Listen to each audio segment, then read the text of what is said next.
thanks for clicking on this video. Obviously, you must be interested in Kansas ghost towns because this is a compilation video of dozens of Kansas ghost towns that I've filmed through the years. I did this because when I first started doing YouTube videos, I had very few followers, and maybe not very many people saw some of the early videos. So I wanted to put all these together and in one big long videos. I've done other ghost town videos of other states, but Kansas is unique because of how many ghost towns there are. So this is not all the ghost towns of Kansas, but this is a lot of them. Like Beaumont, Kansas here.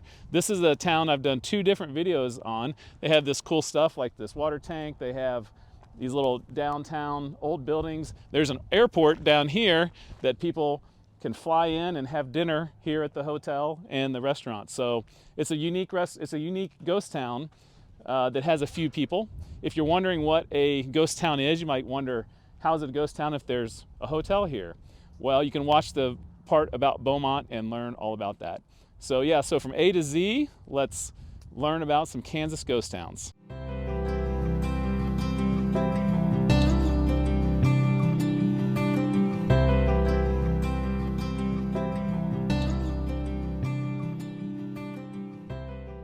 We're starting out today's tour in the car because it is so windy outside that you would not be able to hear me speak right now.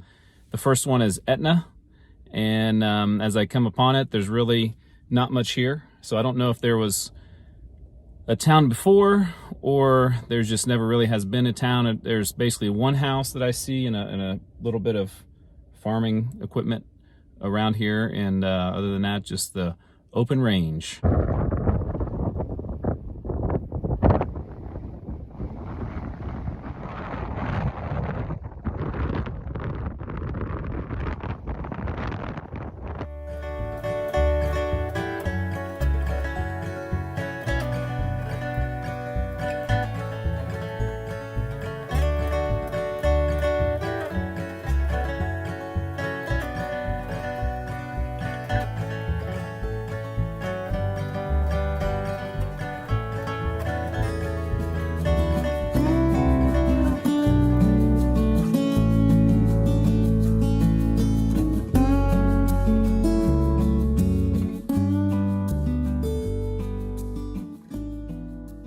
Just down the road on old US 50 is Agricola, and kind of interesting. Looking around now, there's not much here. It used to be on the railroad, and it was actually called Hardpan for a year in 1875 until about a year later, and it was changed to Agricola. Had about 100 people in the early 1900s, and was a town like Homewood along here, and has died out, and now it's kind of strange. It's got a couple houses. There's one across the street, but then there's maybe 2 in the little community, and then a lot of kind of like cars in the weeds and trucks, and a couple abandoned places. It's very strange, a little bit eerie to explore, and even the Agricola sign is kind of turning sideways, almost like it's ready to be forgotten.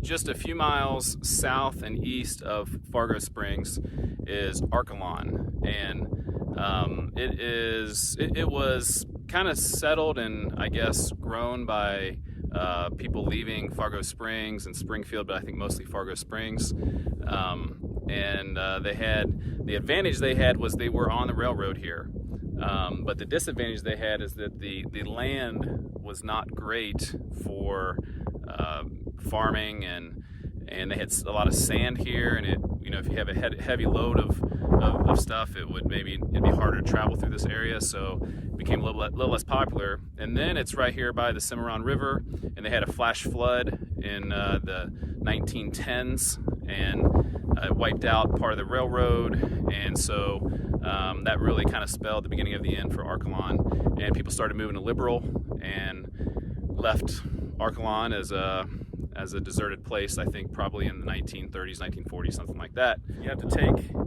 a dead-end road to get near where the town used to be, and then you get to a fence that is beyond. That fence is owned by the local electric company, so you can't go beyond that. But we'll take our drone up and we'll show you if there's anything over there to see here that's left from the 100 years ago from Arkalon.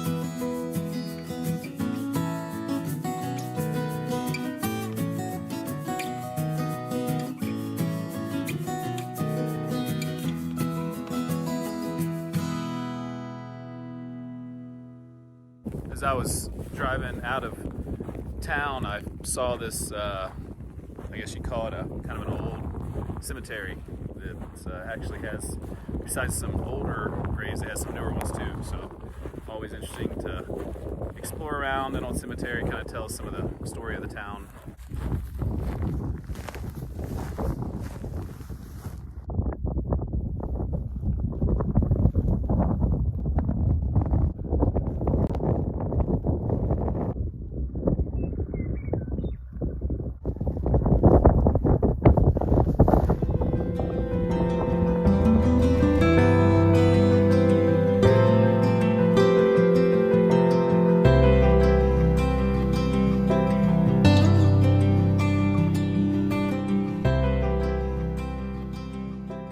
Starting this day in the unincorporated town of Arrington, Kansas. The most interesting part about this town, or former town, is that it got very popular because of some mineral springs. And, years ago, people would come to these springs and they thought they had special, healing powers and things like that. And then there was a spring here in Arrington that the word got out that it was a particularly terrific spring for people to come and bathe in and just, to drink and to get themselves healed of all their diseases. So the town was never big, but they had a lot of tourism from about the 1880s until the early 1900s. And then a fire burned most of the town down and kind of never recovered. And then there's a few things left. It's only really some houses. There's obviously a few things left that are decaying, but it's an interesting little town to get our day started.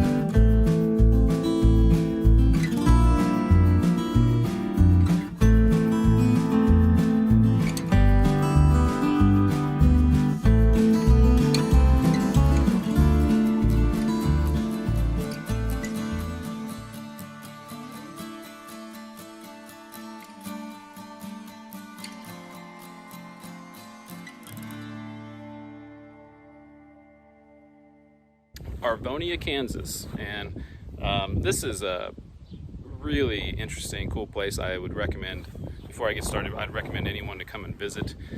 Like I mentioned in previous videos, the definition of ghost town, usually is a crumbling town that's on its way out. And Arvonia, while it used to be much bigger, it certainly has some people that care about it a lot and have taken care of it, and you'll see have restored many things here. And I was fortunate to just get a tour, so you get to see inside some of the buildings in Arvonia here. And I'm standing here in front of the church, which is a good place to start. Arvonia was a Welsh area. There was a railroad that was promised 3 times to come through Arvonia, and as we talked about in previous videos as well, if they didn't have a railroad come through your town, you pretty much were in trouble. It's also right on Melbourne Lake, so I'm going to take the drone up, and I think you'll see how absolutely beautiful this area is. And if you ever have a couple hours and you're not too far from Arvonia, I would highly recommend to stop by and check it out.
A lot of times I end up visiting towns and I don't know how to pronounce the name. And I pulled up to this one, had no idea. And what I was guessing turned out to be way off. Fortunately, someone who grew up and lives here saw me and came over and said it's pronounced Aulne, A-U-L-N-E, Aulne.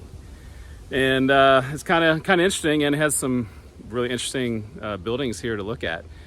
Originally it was called Sherburne. There was a guy with that last name that settled in this area, worked for the railroad, and then in the 1880s, I think there was a change in maybe what railroad came through here, and there was someone else that worked for the railroad named Aulne for the new railroad, which you can hear the railroad's still active through here. And so it was started as a town, had a post office for a good 60 or 70 years, and has a couple of old buildings left. I'm right here by the bank, built in 1909. So that's a pretty interesting structure. And then as the train's going to be rolling by here, we're just near the railroad tracks, obviously, why the town was built. And right over there, there's an old church, over 100 years old, and still gets some use to this day, I was told. So the guy who lived here also said that, you can see kind of the foundations here on this side street, or on this main street on the side. And he said there were lots of buildings through this area, and he can remember, being a service station and just kind of everything that a town has. Also, it was one of the final sites that was going to be where Hillsborough, or actually Tabor College was going to end up being in Hillsborough, Kansas. So this could have been home to a nice university, and who knows what would have happened if that was the case. I'm sure it would look a lot different than it does now. Pretty interesting little stop here. It's definitely out some dirt roads. I'm sure being so far from any kind of major city or even a town hardly was a big reason why it didn't survive longer than it did. But cool to see a couple old buildings still here in Aulne, Kansas.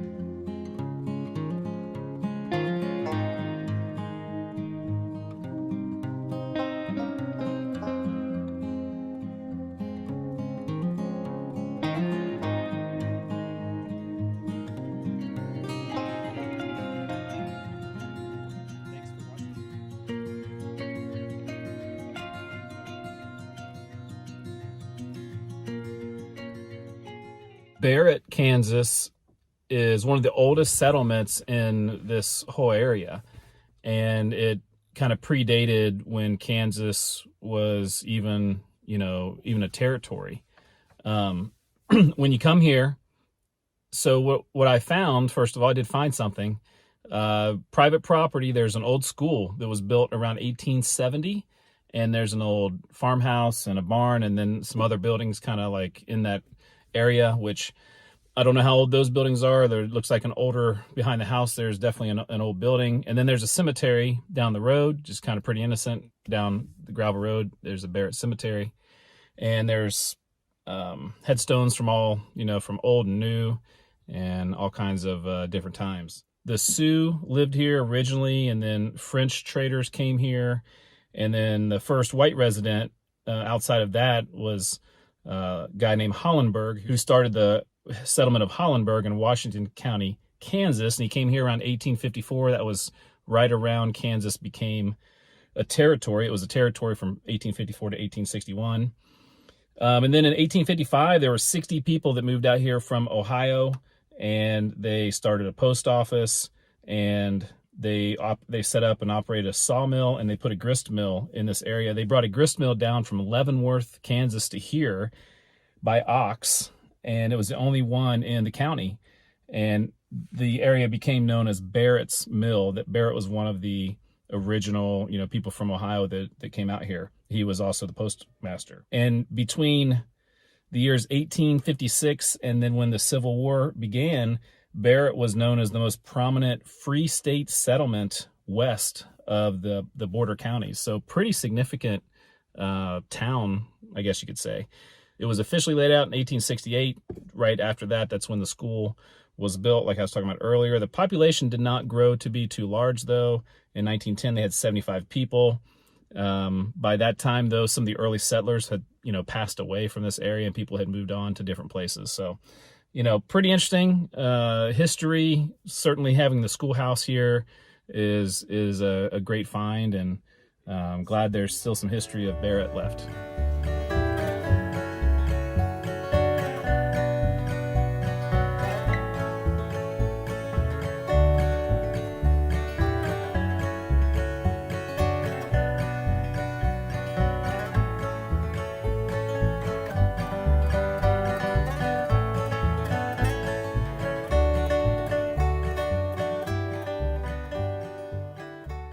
It was named for one of the early settlers. Her wife had a store in Pennsylvania that was called a Bazaar. And so when they moved here, they were trying to come up with a name for the town, so they named it Bazaar. It's obviously a unique name for a town. This was the largest shipping point for cattle in the state of Kansas in the 1920s. So obviously this was much bigger, and now it's very small. It's not really an abandoned place. Most of the houses are newer. There's a couple of businesses here, so it's just kind of out of the way.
Beaumont, Kansas, is definitely has some history, but also you can tell that the people that live here have worked hard and keeping this place kind of up with some interesting things. There's the hotel, which I'm sitting in front of, is a historic landmark. There's the water tower is a historic landmark. There's an airport over here where the railroad used to be. People fly their little private planes in here and sometimes have lunch here behind me. And so people definitely know about Beaumont, Kansas. Used to have a couple hundred people, and now it's unincorporated. 30 or 40 people probably live here, and very cool place to stop off and explore.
The airplane that's next to the water tower is one of the planes that Barry Seal flew. If you don't know who that is, Tom Cruise played him in the movie American Made, and then he's also in the TV show Narcos quite a bit. So I'm not sure why the plane is here, but one of Barry Seal's planes that he kind of ran drugs with from South America is here in Beaumont.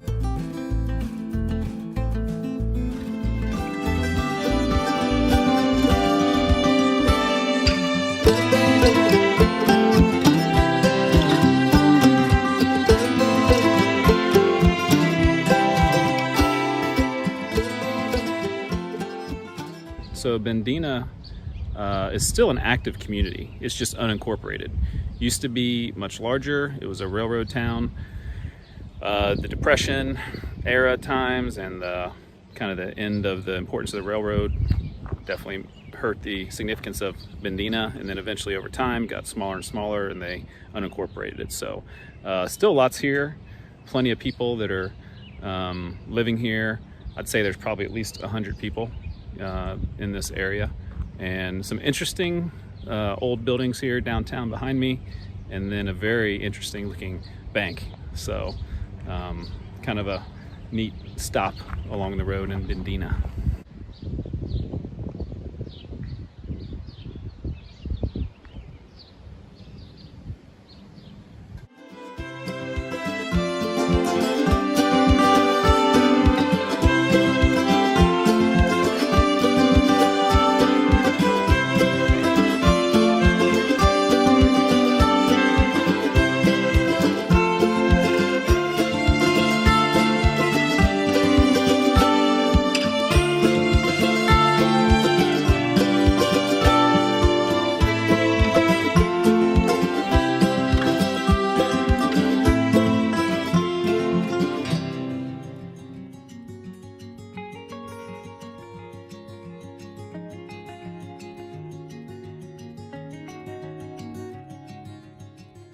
I've been to Bigelow before. A couple years ago when I did the Oregon Trail, I followed the trail as close as I could, and it took me right near here. Well, it was just north of here, but the road I took to get through it was here, and I found this ghost town that I didn't even really know was here, and just marked with a simple stone marking, kind of like Irving has. It's pretty much all it has. It does have a little rec area here to cook out and hang out. There was a sign as you walk in or as you drive in that said, you know, like usually towns have slow, you know, children playing, and this one said slow men playing. So imagine people are hunting and doing different things like guys do out in the wide open spaces out here.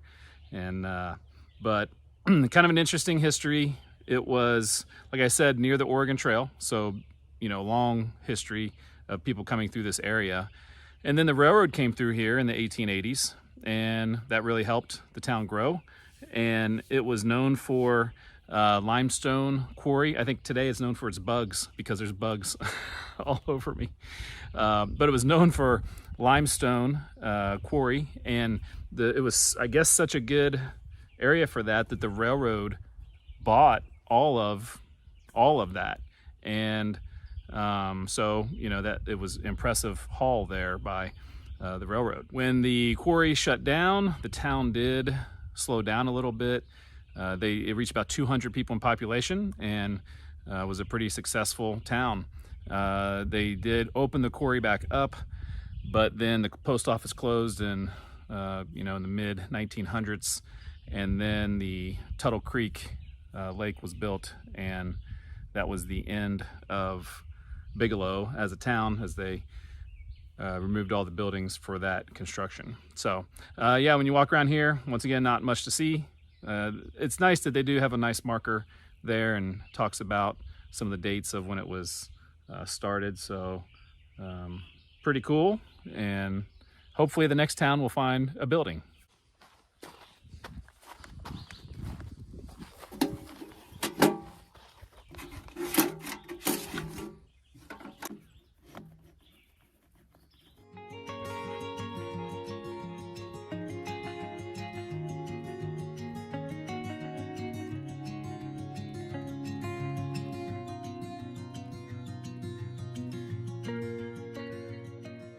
Right when I was getting ready to leave, a guy pulled up in his truck, and we started to talk, and he's the only one that lives here in Bigelow, has a farm here, said he was born here, he went to school here, he did move away, and then he came back, and now it's him, and this little park is really the only thing left of Bigelow. As I was leaving Bigelow, heading east, found this old marker.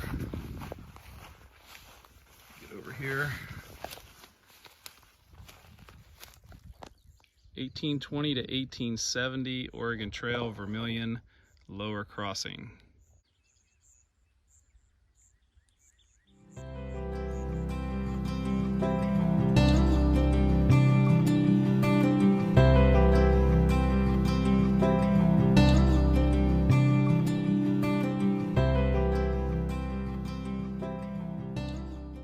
Bloom, Kansas is situated right on busy highway, or I guess US 54, and that road goes straight west from Wichita for hours. And so it's even though you call it a ghost town now, it's situated right on a busy road. Once you get off the road and go in the town, it's all dirt and gravel and old houses and a few structures that obviously have been here for a while, like the one behind me. I think this may have been a school. It also has labeled a church, certainly broken down and not used anymore. So it's Bloom was settled in the 1880s.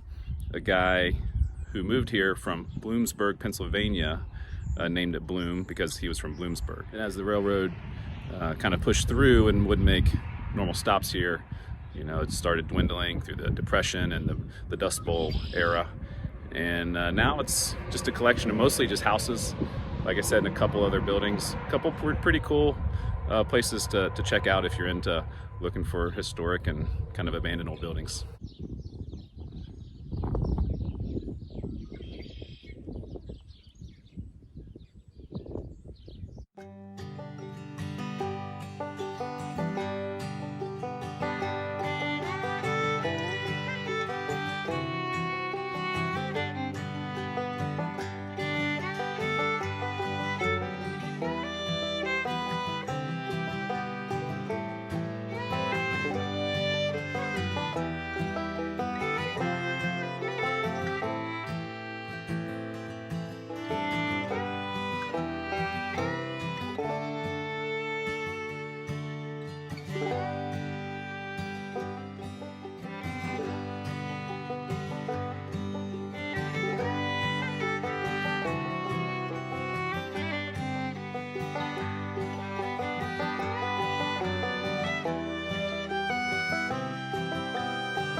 There's also right next to this is a homemade go-kart track, and I raced go-karts for a long time growing up, and so it looks like one that we would have on our farm. So kind of cool to see an old go-kart track here in Bloom, Kansas.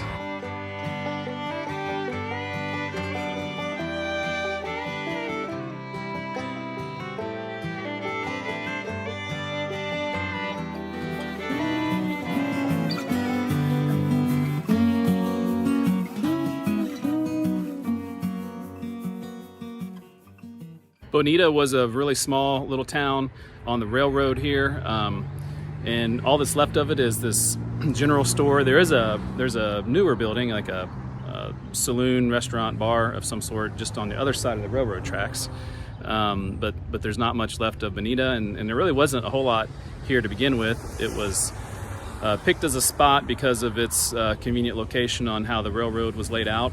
And so that it grew to a small town because of the railroad, and then has declined over time to being just a scattering of houses. But this old general store or grocery store, whatever it was, is pretty cool, and still a busy road behind us, as you can hear. But the general store is definitely worth checking out.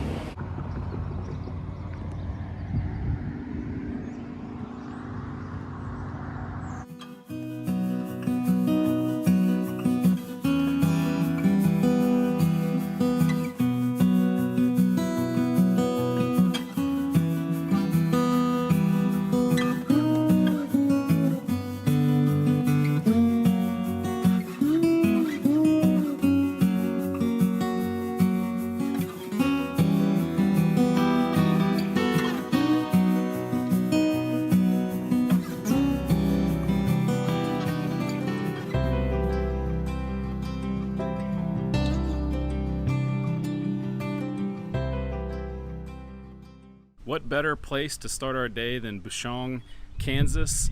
I have been requested to come here many times. I came here years ago. I was just passing through, but I didn't actually come to the town. I did a video about water towers, and they have a cool little water tower out by the main road, but I didn't come back to the town, come down through the roads to the town, which is just off the main road. And I wish I did, because man, it is fantastic. You know, it's I guess what you would consider like a living ghost town, because it's still an incorporated town. Technically there's 27 people that were here at the last population. Had as many as 200, 250 over 100 years ago, and it has gone down to 27, and one of the smallest incorporated towns in Kansas. I did a video years ago about the 10 smallest towns in Kansas, and this just barely missed the list, and who knows, it might be on there someday, kind of the way things are going. But it's a really great place to visit. But Bushong was started, kind of this community was in the 1870s, 1880s. It was actually called Weeks.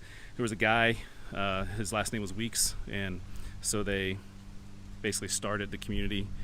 And then in 1886, when the railroad was coming through, the railroad decided to change the name. The St. Louis Browns had won the World Series in 1886, and they were coming up with names for the railroad and different depots along the way, so they started naming them after baseball players of the St. Louis Browns. And Bushong was a catcher for the Browns, and he got a town named after him. And this is actually the only town that still has the name of one of those baseball players. There were several at the time, and this was the only one still remaining as a town. So Bushong has that going for itself. Grew a couple hundred people, and depression was, hurt a lot of these towns out here. And then in the 50s, the schools consolidated, and the railroad depot closed in 1957. So, those kind of things are pretty typical stories out in these parts. And what is left is really remarkable. You can kind of see how the town, some of the town's still here, but you can see kind of how the town was laid out here in the main area. There's a bank on the corner, and it's a really nicely kept bank for one that has fallen apart. I'm assuming they've kind of tried to keep it standing. There's a garage, there's some other buildings. I'm sitting in this really awesome memorial. There's a couple of them. This is kind of the local one for the town of Bushong. It talked about in World War II where the population of the town was 134 and 10 residents passed away here, and they have all their pictures here, and how per capita that was the highest in Kansas and possibly one of the highest in the entire United States. 10, almost 10% of their population was killed in the war, even though 134, 10 of that, 10 is a significant number, especially for a town so small. And then they have one more for the county, kind of just across the way. Also, you can see kind of where the sidewalks go. You can see where the town, how the different sidewalks would have been in the town. And then the school is way over across the way. And it's a big school when you think about how small the town is, but the school is impressive and it's crumbling, but still awesome to see all this history of little old Bushong, Kansas.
Byers, Kansas is actually the first town today that is a still incorporated town. Official population at the last count was 35. So just missed my top 10 smallest towns in Kansas video I did a while back. In the 1960s, the women of the town took over the government from the men. So they were running, the mayor, the city council, and cleaned up the town and got everything kind of going, things that the guys couldn't get done. And but eventually, just being kind of out in the remote area, they weren't able to do much about that, and the population has continued to dwindle. So it's a nice little town, and there's some nice places. So way to go, ladies, for getting everything fixed up in the 60s, and it's a nice little town. So, but population of 35, and while the definition of ghost town, it's not there's people here, there's a couple businesses, there's the fire departments over here across the street. So don't know if you want to quantify as ghost town, but definitely just much smaller than it probably was 100 years ago when it was founded.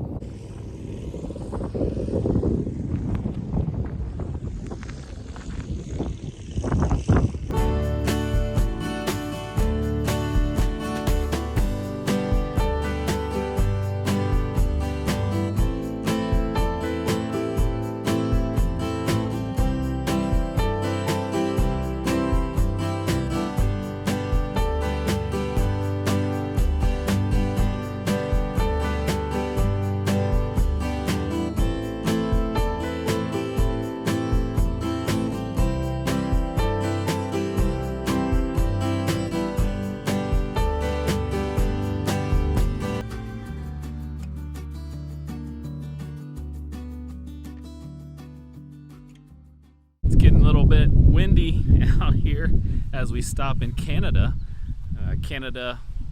Kansas, and How did it get that name? Well, there was a Speaker of the Senate of Canada who sent his son down to this area to buy some land. And then some Canadian immigrants came down to this area and they named it Canada. So I'm walking around the cemetery, definitely some headstones from back in the 1880s and then beyond. It's kind of when it got settled. Railroad came through, and then, but you know, it was never a real big town. It never incorporated, and then railroad was abandoned about 30, 40 years ago. Had a post office for 70 years, from 1884 to 1954.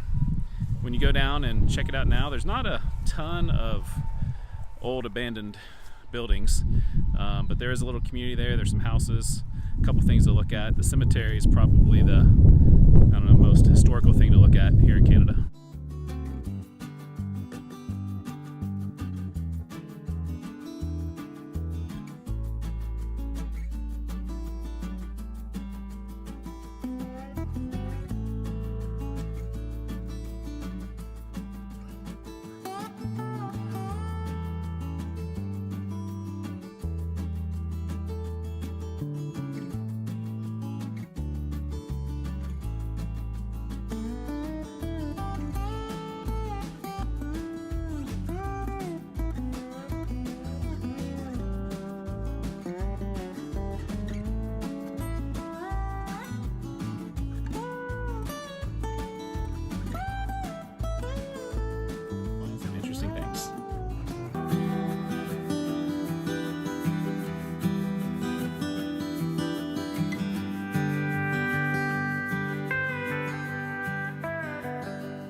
Castleton, Kansas. It's very similar to a lot of these other towns where they were dependent on the railroad, and then years later when kind of the railroad wasn't as necessary, the town started to dwindle. But this town is unique because in 1952 there was a major motion picture filmed here called Wait Till the Sun Shines Nellie.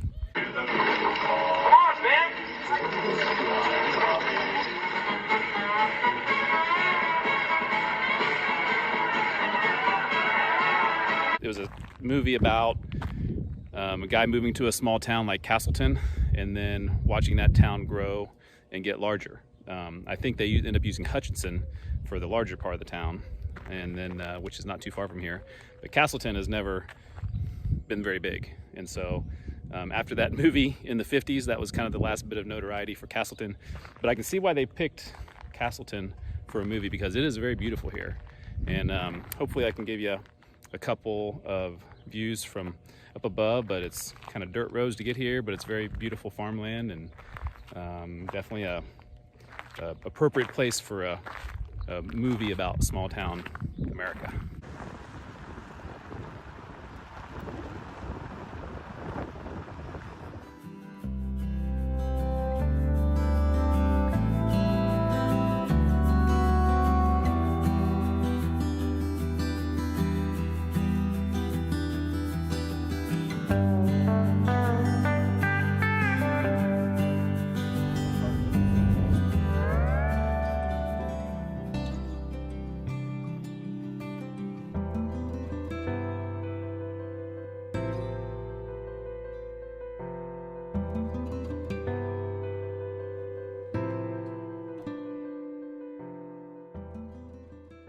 So we're starting off the day in Cedar Point, Kansas. The big attraction here in Cedar Point is this mill that's behind me that was built in the 1870s. And it appears there's a kind of a fundraising effort to save it. It certainly is crumbling, kind of like the town of Cedar Point. It used to have a couple hundred people, and now is into the low 20s in the newest census. So a lot of historical buildings.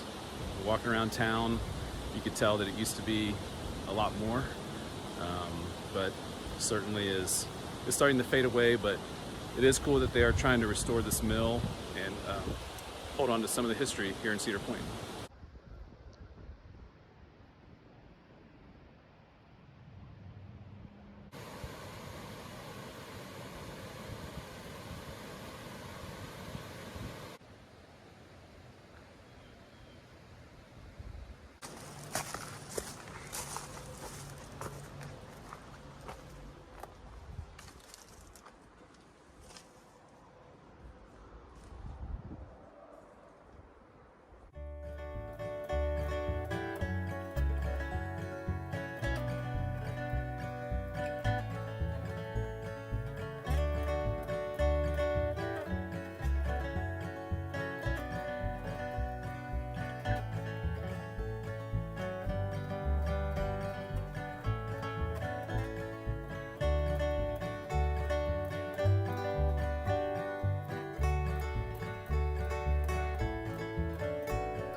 Clements, Kansas is never been very big. It was never incorporated, but it's certainly smaller than it used to be. Behind me is one of the only things left in what I guess you call the town of Clements.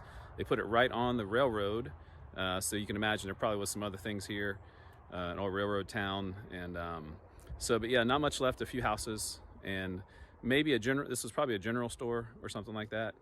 There is a national historic place that is a bridge that we're going to go to next. So that's probably the most significant thing if you're ever going to Clements, is to check out this building and then go over to the bridge.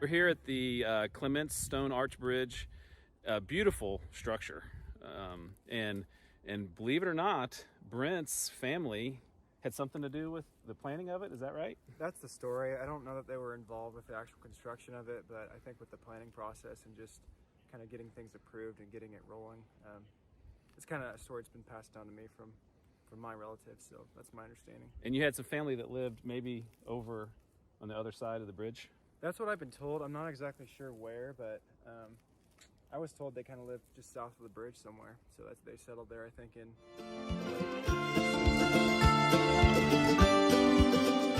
We dropped down a few miles to Corbin, and this is along the same railroad we were just in Perth. And in fact, if you look how the railroad goes, it's probably between 3 and 4 miles between Corbin and Perth along the railroad.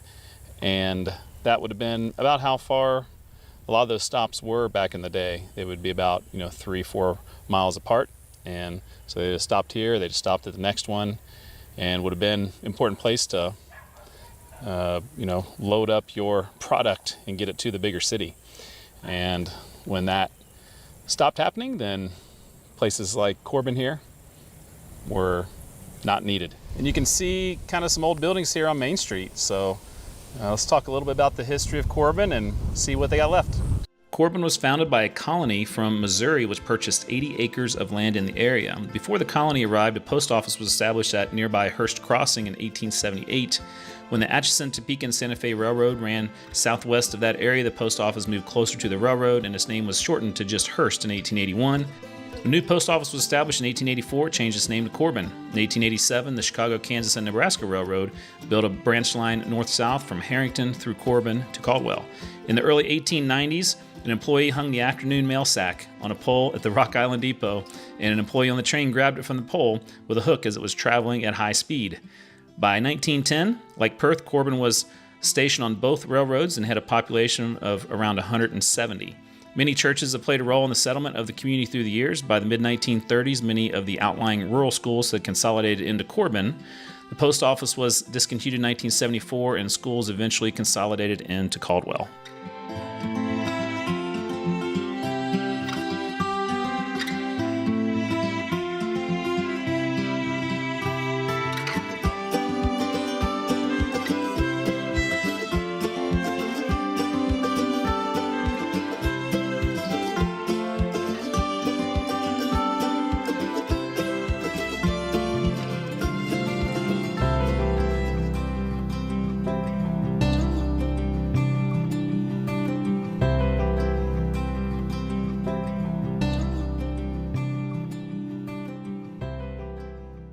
The first people that are known to have settled here was the Kansa Indians in the 1600s, and we know that because the French were exploring this area in the early 1700s, and they found this settlement and wrote about it, and you know, you find it in books later where it was right here, and they had hundreds of people that lived here. And then those Indians were fighting with other Indians, so they eventually moved down the river to try to you know, move away from this area to you know, defend themselves and things like that. And in the middle 1800s, like all these other towns up here, in about the 1850s, this town popped up along the river, like so many, like I said, like so many other towns have popped up. And this was another one that had a lot of success. There were a couple thousand people here. Railroad came through here when the steamboats started to decline. In that time, the railroads were more important. The railroads came through, and then a big flood in 1881 washed out the railroad. So when they relaid the railroad, they put it a couple miles from here. And so there was really no way to get anything into Doniphan anymore. And I mean, I drove here on multiple dirt roads to get here, so I can imagine if that's what it's like now. It was hard to get things in and out of Doniphan 140 years ago.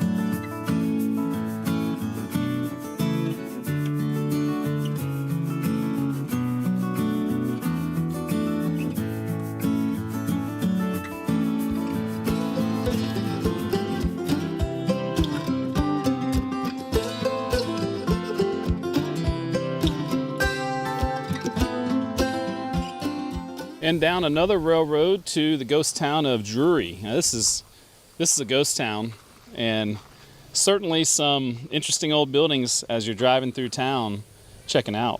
But coming over here by the railroad, and that's obviously why it grew, and like some of these other towns, why it's basically disappearing. Here's a couple houses in the area, but still got some of the old original buildings from probably 100 years ago, and cool town to walk around and check out. Drury was started when the Drury Dam and Mill was built in 1883 on the natural flat rock shelf in the Chikaskee River. Built by the town's founder Alexander Culbertson, the town and mill were named for his wife. Post office was established in 1887. Drury was a station on the Kansas Southwestern Railroad, and by 1910 was a shipping point with a population of only 28. After a Meridian Road, which is now Highway 81, was established from Wichita to Caldwell through Drury in 1912, the village became a playground for city folks who wanted to take an afternoon's drive or a weekend holiday. Many stayed in the 3-story, 46-room Drury Hotel, enjoyed a boat ride on the river, swam, fished, drank at the saloon, danced at the pavilion, and watched movies projected onto a screen on a raft in the river. The resort also had a bathhouse. Despite tourism, the town itself did not grow. Post office closed in 1921. In 1923, the town was devastated when heavy rains caused the river to rise, flooding the town and destroying many of the buildings, as well as the bridge across the river, as it rose as high as 21 feet. The hotel floated off its cement foundation walls, rolled over on its side, broke into pieces, and floated down the river.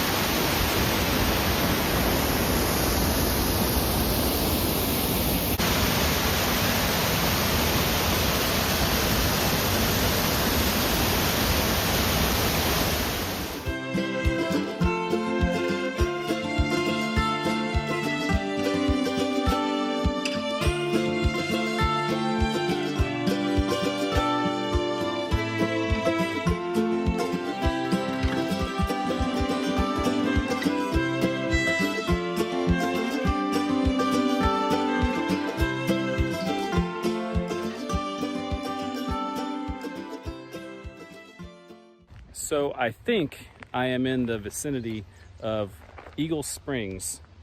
I say I think because it's really hard to find. and I went down a bunch of different roads, and I might be on private property for all I know right now. Hopefully I'm not. There's nothing that said no trespassing.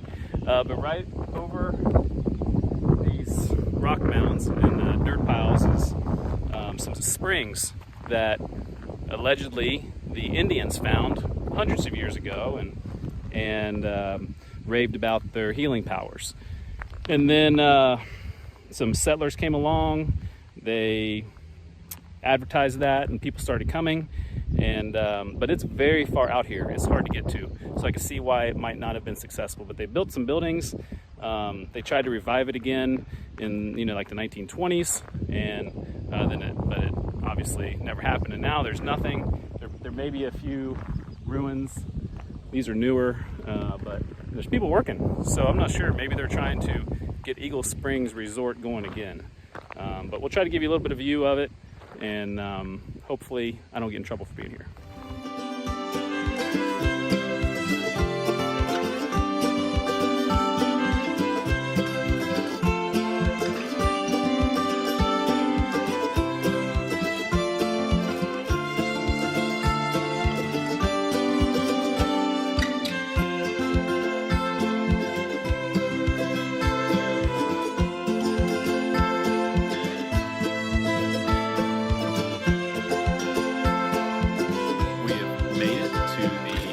End of our little trip, and we have found the Santa Fe Trail crossing here where the town of Empire was located. So behind me is some cool stuff. We'll check that out. I'll just read it to you because it's probably the best information about Empire and this little Santa Fe Trail crossing there is. The Running Turkey Creek crossing and campsite were an oasis for early trail travelers and in use by the time of the earliest survey of the Santa Fe Trail in 1825. This campsite became the location of the Running Turkey Creek Trading Ranch, also known as Fuller's Ranch, in 1855. Built by Charles Fuller, the first white permanent resident in the area, the ranch and crossing were used continually by travelers, traders, and soldiers until 1866. And on a map, I have the Santa Fe Trail goes a little bit south of here, so who knows how accurate that is. I'm guessing this was probably more where people were crossing, or maybe they had two different crossings over time, and this one was used until, like it says, 1866. Within 10 years of the ranch's opening, a post office and temporary shelters made of sod offered safety, rest, supplies for travelers, and by 1871 the town of Empire was established. When the Santa Fe Railroad arrived in 1875, it bypassed Empire, and most residents moved northwest to the former site of the railroad camp, establishing the town of Galva. Through the 1870s, Empire grew to include a post office, church, school, doctor, pharmacist, sheriff, photographer, and a grange. When deciding on a name for the post office, one consideration was what another nearby town was named, King City. According to one story, one man said, "Why don't we call ours Empire? An emperor is more than a king." And so the post office and town were named Empire. Just down the road from here is actually the Empire Cemetery. And so we're actually in the township of Empire, and Galva is part of that township. So it's the township cemetery. It's like 1,100 people, I think, live in that township. And so it's a large cemetery, much larger than like a ghost town from the 1870s would have. But at least there's something of, with the name Empire on it. Hope you enjoyed this video. Someday I hope to do a way more detailed exploration of the Santa Fe Trail. It's a really historic trail and fascinating. I did the Oregon Trail previously and learned a lot along that trail. So there's a lot of old trails I'd love to do, and Santa Fe Trail is certainly one of them. This is a nice little introduction to that. Thanks for making it all the way. Our last stop for today here in Englewood, Kansas. We are only 4 miles north of the Oklahoma border. Very, very interesting history here. So, this was kind of a big city. This was as many as 2,000 people in the 1800s. It was, I guess, where it was situated, it just happened to be, along the railroad, and it was a good place, a good spot. And but one of the disadvantages it had is that it was only, like I said, 4 miles north of Oklahoma, and over the border in Oklahoma is what was called no man's land. I did a video previously on some towns in no man's land, and what that meant is there were no laws because Oklahoma was not a state yet. And even though Kansas had some law, right across the border there were none. So people were heading basically towards there, and they go through here and kind of looking to cause trouble. We're 50 miles south of Dodge City, notorious place for troublemakers back in the day. And they would head this way to go to Oklahoma, and this was kind of the last stop. And so maybe they couldn't fight the urge to wreak some havoc, and it happened here often. And even though there were some, like a sheriff, sometimes they were overwhelmed by the amount of people that would come through here, and one sheriff could not keep the peace. So in no man's land in Oklahoma, a vigilante form of justice started happening. And every once in a while they would come up here to Englewood, and they would try to keep the peace. And the stories are pretty crazy, pretty wild. I mean, you talk about the Wild West, this was it, where they would come up here, they would find somebody doing wrong, and they would hang him right here in the street, and they would bury him real quick. And that was kind of the way it was back then. And there were lots of gunfights. There's lots of stories of shootouts here, right here in Englewood. So the Depression years and the Dust Bowl and the drought times in the 30s and 40s really hurt Englewood, and the population declined, and the businesses started going away, and it's a little bit out of the way now at this point. There's not a lot of main roads in this part of the state. So you can tell that it was a lot bigger because it's a sprawling area, and there's a lot of old houses. There's abandoned buildings everywhere. It is certainly a kind of ghost town hunter's dream. So it's certainly far down here in southwestern Kansas, but well worth the trip.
Before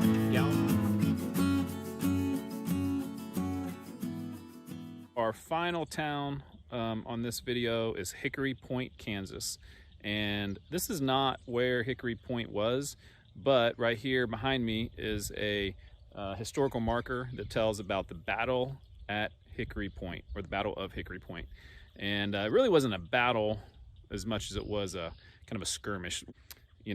Slavery versus anti-slavery people, and they were fighting in the 1850s and 1860s. And so about a half a mile down the road is where that actually happened, where Hickory Point was. Hickory Point, by the way, was in the middle of two roads basically in the 1850s, or trails. It was between two forts, Fort Leavenworth and Fort Riley, and so it got a lot of military kind of traffic. And then it was also between Atchison and Topeka on a stagecoach line in between the two. So it was in a good location and had good, probably, activity in the 1850s. But then when, those lines and the stagecoaches, we moved on from those things, then the town was abandoned. So it's no longer here, so they put this marker on Highway 59, which is much busier, so more people can see it. But let's see if we can maybe figure out kind of where Hickory Point might have been. It's somewhere down this road.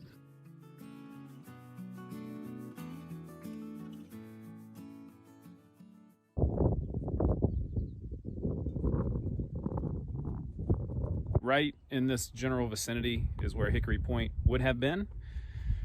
There is absolutely nothing here and now except for just farmland as far as you can see. It's unbelievably beautiful. Even though there's nothing here to look at from the town, you can imagine what, you know, the Native Americans who lived here hundreds of years ago, or the settlers who lived here 150 years ago could have seen in this sky in the Kansas sunset.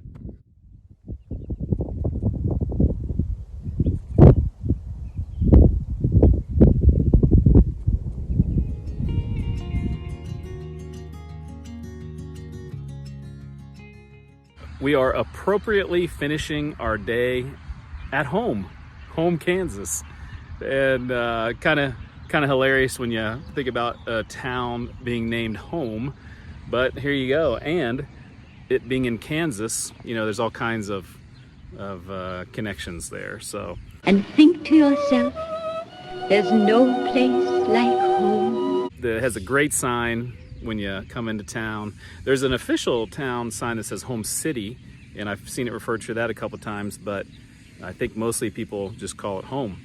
And it started in 1874 because the post office was, you guessed it, in someone's home. And so that's what they named it. Railroad came through eventually, and it grew to 450 people at the turn of the century, around 1900. And so it was an important area for grain and livestock shipping on the railroad. And it was a normal, you know, good-sized little town there around the year 1900. And I don't know much about the history of it after that, about why it got smaller. Probably just, you know, people moved to bigger towns in this area. You know, Manhattan's not too far. There's Marysville. And yeah, so pretty interesting. I had stopped and had dinner here. There's a restaurant bar called Haps, and had a really good hamburger and talked to some people about the town, and then they said, yeah, we just call it home. It's a nice little community. It's not run down. There are some old houses, a couple old buildings, but mostly it's just kind of a, you know, small unincorporated community here on Highway 36, which is a pretty busy and historic road here in Kansas.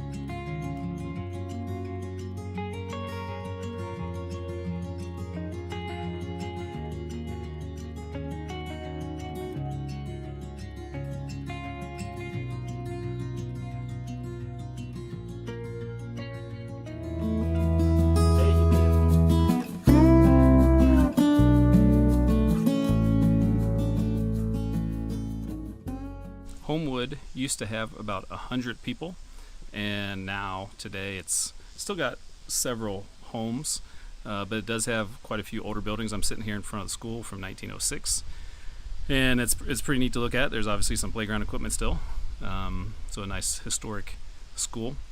It was on the railroad, had a post office until the mid 1950s, so quite a, you know, good community for, you know, 80 years, 70, 80 years. Right on the kind of, it's on old US 50, so not the current US 50 that you would think of today, that's the big expressway, but it's the old, you know, original US 50. And so obviously that started in the 1920s. I'm sure that helped Homewood survive for a little while, but then when, you know, the highway was built, Homewood was bypassed and certainly lost its luster. So a couple interesting places to see, and still a few people living here.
just southeast of Homewood is St. John's Cemetery, and there used to be a church here from 1885 to 1915, right here where the cemetery was located. And it's a nice cemetery. If you're near Homewood, it would certainly be something you'd want to check out while you're in the area.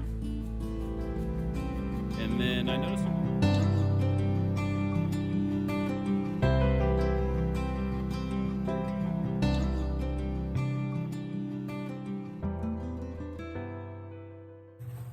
I don't think Hopewell was ever very big.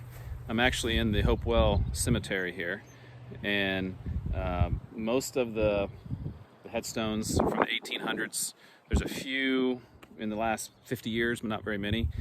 So Hopewell was always pretty small.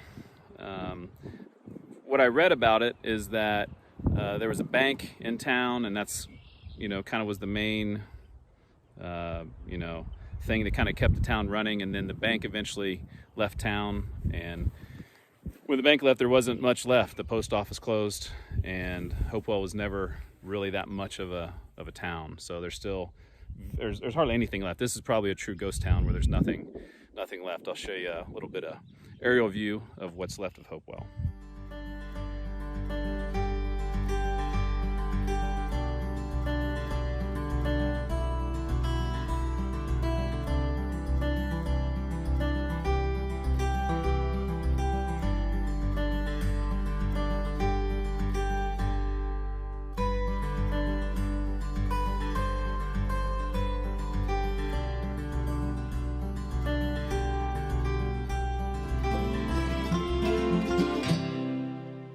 As we pull up to our next town here, Hunnewell, they have a nice historical marker to check out, and talks about the history of the town. Also, on the other side of it, it talks about the real Cherokee Strip and how the term Cherokee Strip and Cherokee Outlet get kind of mixed up with each other. And it gives the kind of rationale for why one was called a strip and one is the outlet. So I didn't know that either.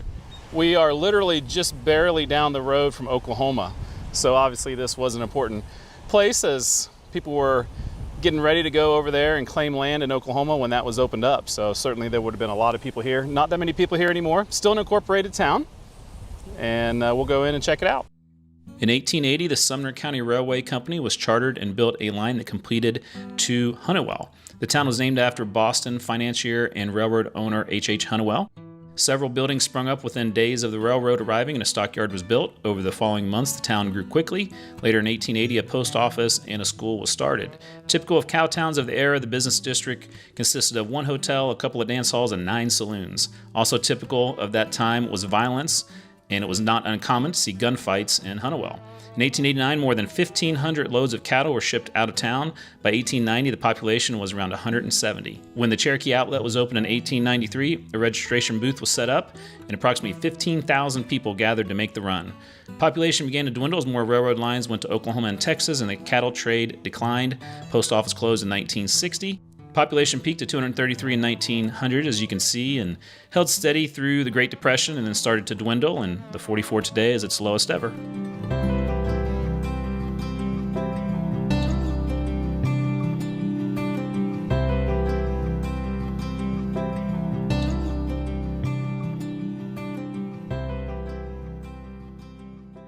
This is Iowa Point, right here, right on this street. There's nothing left of it except for a couple of houses, and believe it or not, this used to be a city of over 3,000 people, and it was the second largest city on the Missouri River after Leavenworth in the 1850s.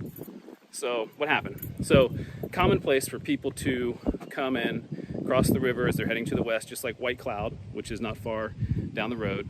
And then the main thing that killed it was in the late 1850s, there was a recession, and they had what's called the Panic of 1857.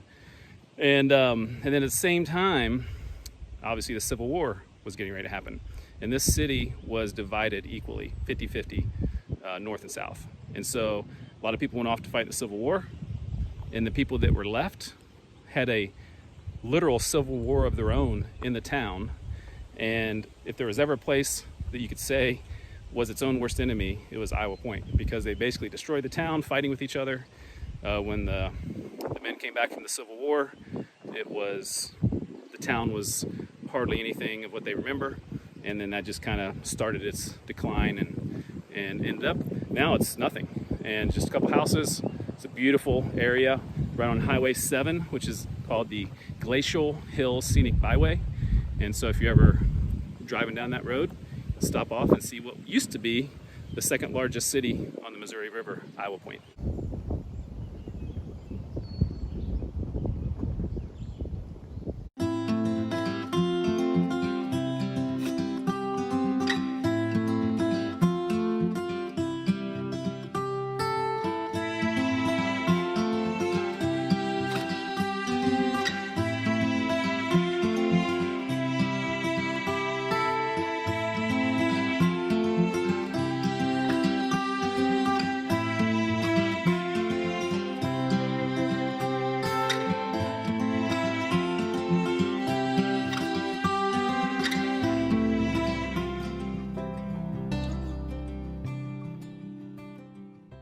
As we're starting to learn about some new ghost towns here in Marshall County, Kansas, a good place if you want to learn a lot more is to go to the Blue Rapids Museum. I was there earlier and met a lady in the museum, and they have little displays for some of these towns and pictures and all kinds of stuff. So I'm going to show you some of those as we're talking. The first town here is Irving, and when you pull up, there's nothing left except for a little stone sign that I think I read was where the post office used to be. Irving, Kansas was a very unlucky town in just trying to survive. Originally it was settled in about 1859 by some people from Iowa. In 1860, pretty much right after they settled the town, there was a severe drought that ruined the crops, and many of the farmers kind of lost their land. There was winds and thunderstorms blew down the building, so the first effort to make a town was pretty tough. In 1866, the community was invaded by grasshoppers, a grasshopper invasion. Could you imagine what that was like? And it destroyed the crops and damaged trees in the area. But the most kind of incredible, remarkable, and tragic story was in 1879. Once they kind of got the town going, it had 2 tornadoes on the same day hit Irving, and as you can imagine, destroyed much of the town. The Wizard of Oz was written by a guy named Frank Baum, and it's said that he may have named Dorothy Gale after one of the victims of the tornadoes here in 1879, which would have made a lot of sense. In 1903, the Big Blue River flooded, yet another difficult time here in Irving. But by 1910, the population was over 400 people. And it said that there was, good facilities, newspapers, offices. There were some schools here, libraries, and all kinds of churches. And then finally, in around 1960, they constructed Tuttle Creek Dam. And that was the end. And even though, this town site here isn't underwater, when they constructed it, I guess they thought that could cause problems. And so the town was basically leveled. And so not much to see here at all besides the sign. There is a little mailbox where you can sign in as a visitor. And so I did that. And some old kind of maybe sidewalks from back in the day there. Other than that, there's one house down a back road, and not much else here to see in Irving. But to visit here where 2 tornadoes hit on the same day, it's a pretty crazy story, and here in Irving, Kansas.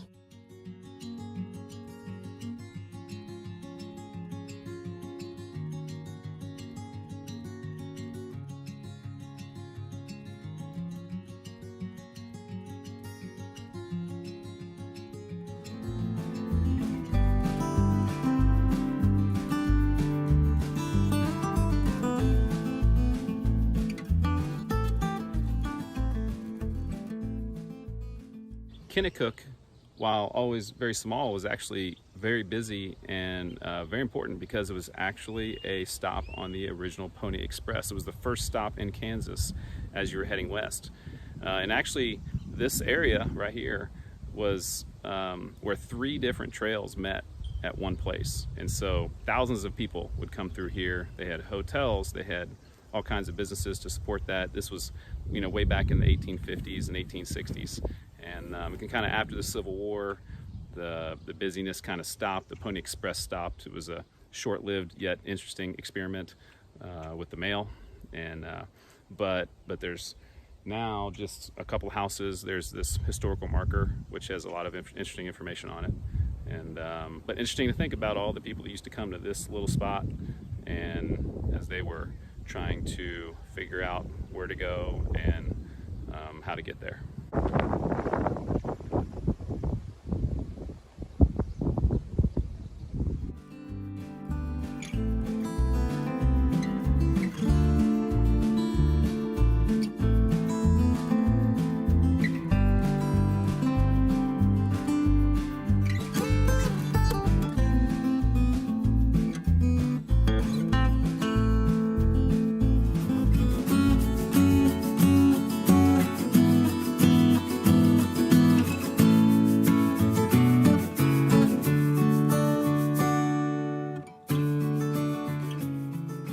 Kickapoo City, funny name, but interesting history. So Kickapoo is Indian tribe, and those were the people that were here, a couple hundred years ago. And this started, the Kickapoo City started as kind of a combination with Catholic Church and the Kickapoo Indians. And in fact, so this right behind me is a Catholic church, but the first ever Catholic church in the state of Kansas was in Kickapoo in 1836. And so there was a relationship there with the Catholics trying to, connect with the Indians, and that worked for a while. And then they, like seems to always be the case, had issues. And then in the 1850s, like all these other towns, the roaring 1850s, Kickapoo started to become a city of prominence. Kickapoo, especially right after the Civil War, this was a pro-slavery town. And after the Civil War, the kind of population started to wane. Leavenworth was the big city that's close to here, and they started to get more of the work, and gradually people moved to Leavenworth and left Kickapoo. And now there's just a few houses left and the church, and really there's not much else, but still a very beautiful part of Kansas.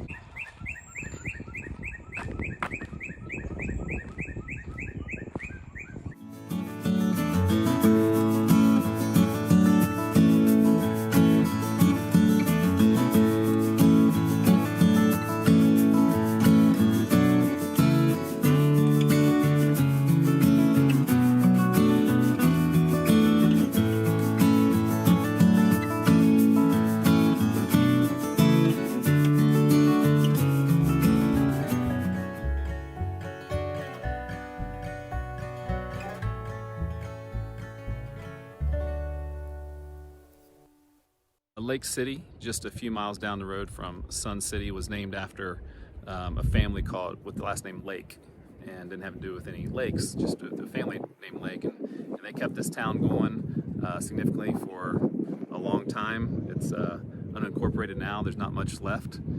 There's still residential houses and a grain elevator and things like that. The railroad came through here. That was helpful in the early 1900s.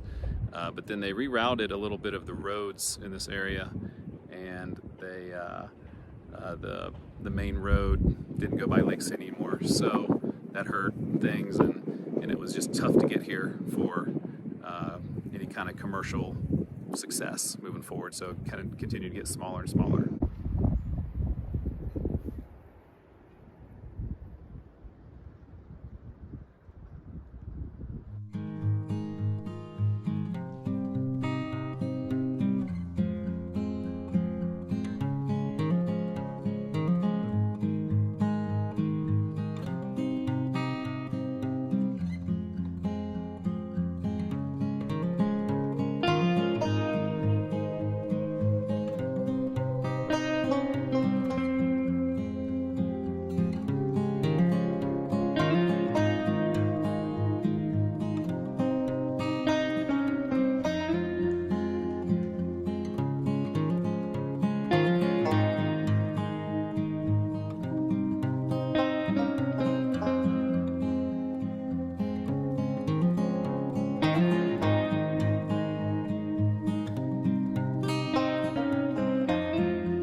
Lanesfield, Kansas had a very interesting and wild history. It was formed on Bull Creek here, and it was across the creek from another town. I think it was called McCormish, and McCormish was a pro-slavery state, and the people that came here wanted to be anti-slavery. So right across the creek they had towns that had differing opinions back in the 1850s. And then during the Civil War times in the 1860s, there was a large pro-slavery movement through this area, and they had the Battle of Bull Creek, and that wiped out a lot of the people that lived here. And I think as many as 100 people or so lived here, and a lot of people were killed in that battle. The small town kind of survived a little bit. This school behind me was built in the 1860s and is still here, which is pretty remarkable. And it operated for almost 100 years until the 1950s. And that's the only thing left of Lanesfield is this school.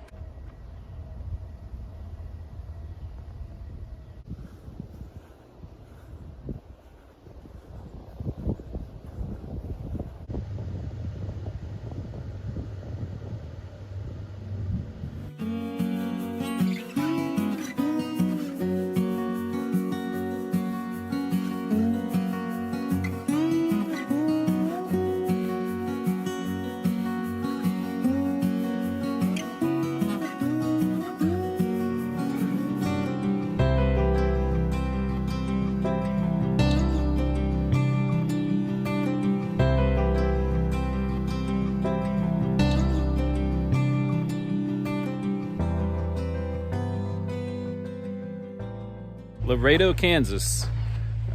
This was a town of what might have been, and it's no longer anything anymore. But they thought that the railroad was going to come right through here. And so in 1886, thinking that that was going to happen, a bunch of people started building a city, building a town. And within a few months, they found out that the railroad was not going to come through here, so most of the town up and left. And so literally the bulk of the town and the activity here in 1886 was just for a couple months. And then they thought later, about 50 years later, that oil might be discovered here. And so a few houses and some buildings, and there's an old building right here, might be appropriate because of some oil in the area. And really never came to fruition. So this was an area where was a lot of activity at one little short time, and now it's pretty much just farmland. And then the really nice, well-kept cemetery just about a half-mile north of this town.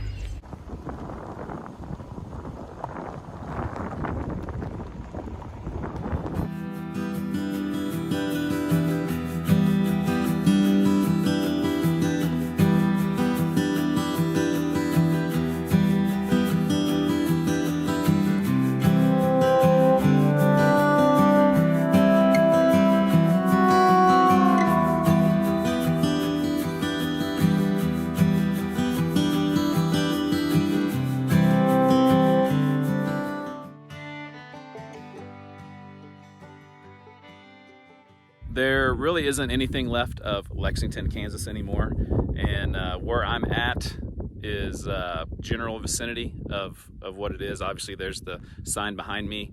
I was out here looking around, there's really nothing, and a guy pulled up who lives here and told me that the town site is just a little bit west of here, but Hardin, the name Hardin is synonymous with the family that lives here and has lived here for a long time, and so they made this sign and designated kind of this is where the town was. Lexington, like a lot of towns, they had some resources here. They had water was plentiful.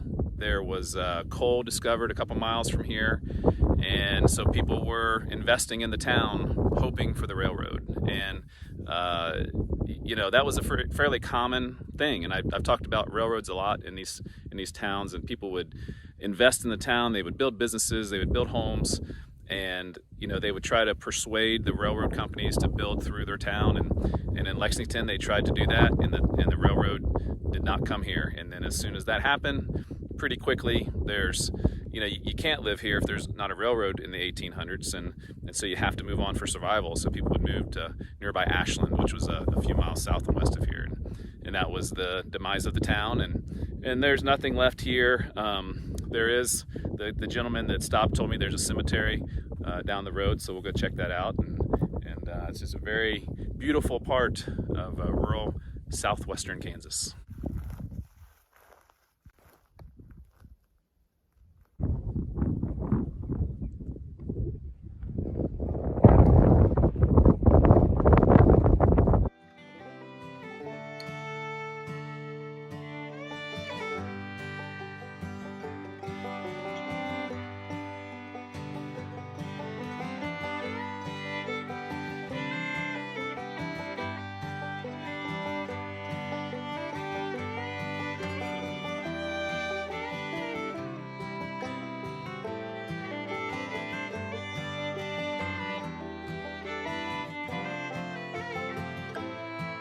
Talk about a rural pioneer type cemetery. It is very small.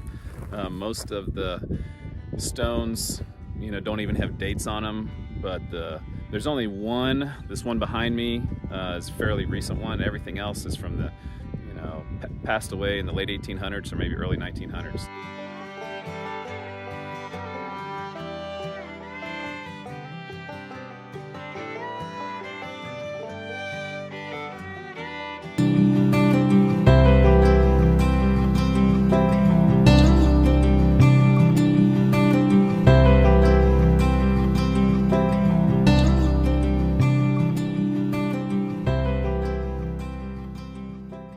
There's not much to see in Leloup, Kansas, but it does have kind of an interesting story how it got its name.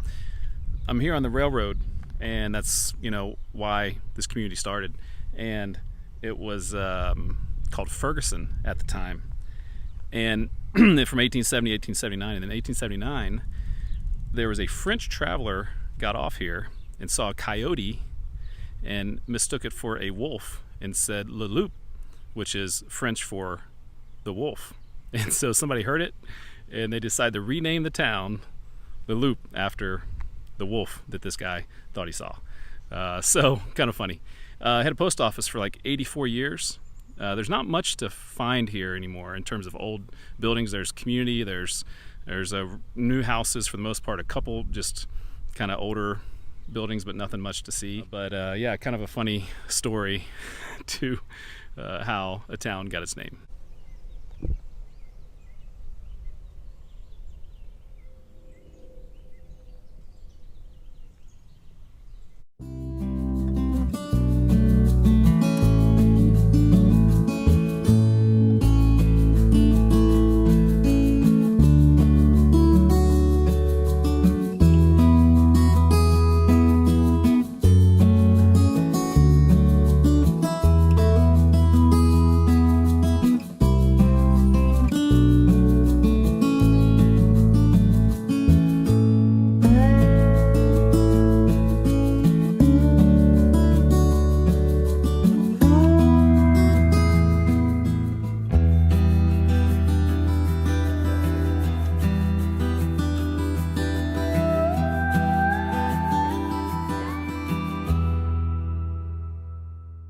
So I'm here where the town of Marshall used to be. This is the Nenaskaw River, and the town of Marshall was just right in this area.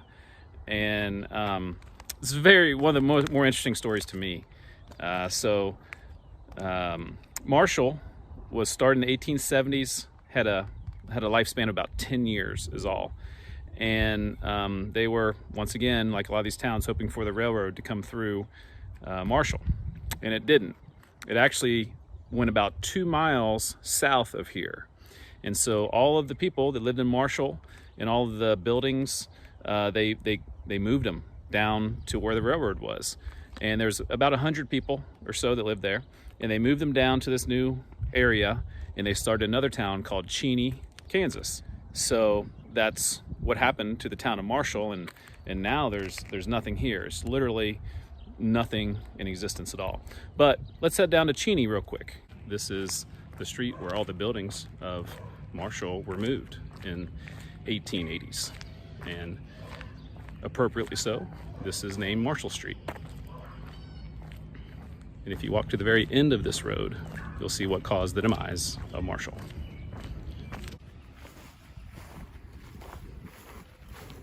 And those are the railroad tracks.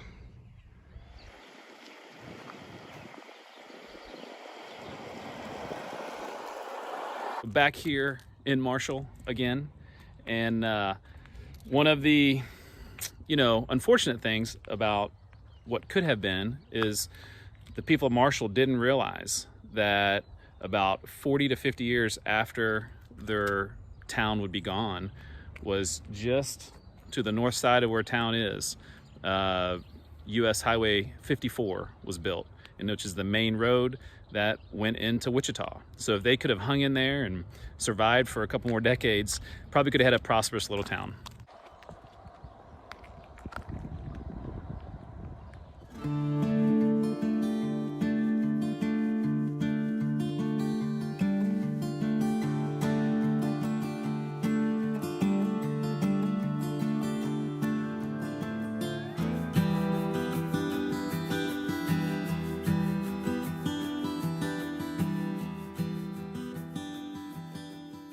Our last stop of the day is Matfield Green in the, I guess the most south town on our trip today.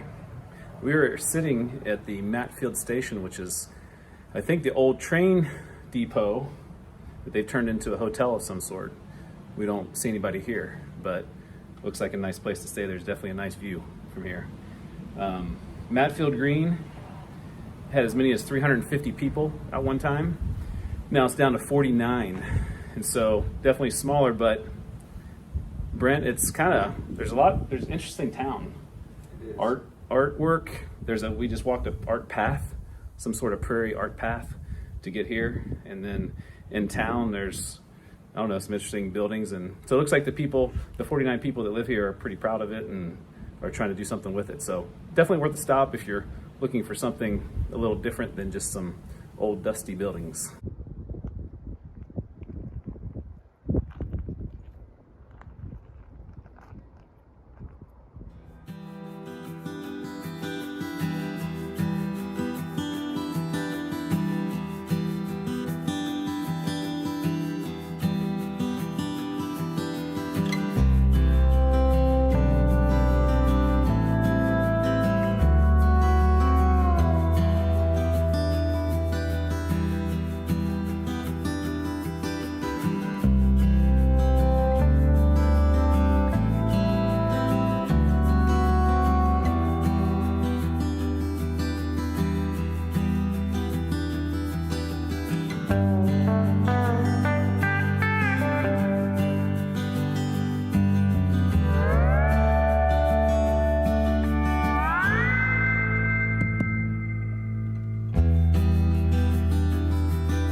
We are at the Matfield Green Cemetery, and we've got a special spot here. Brent, what are we looking at?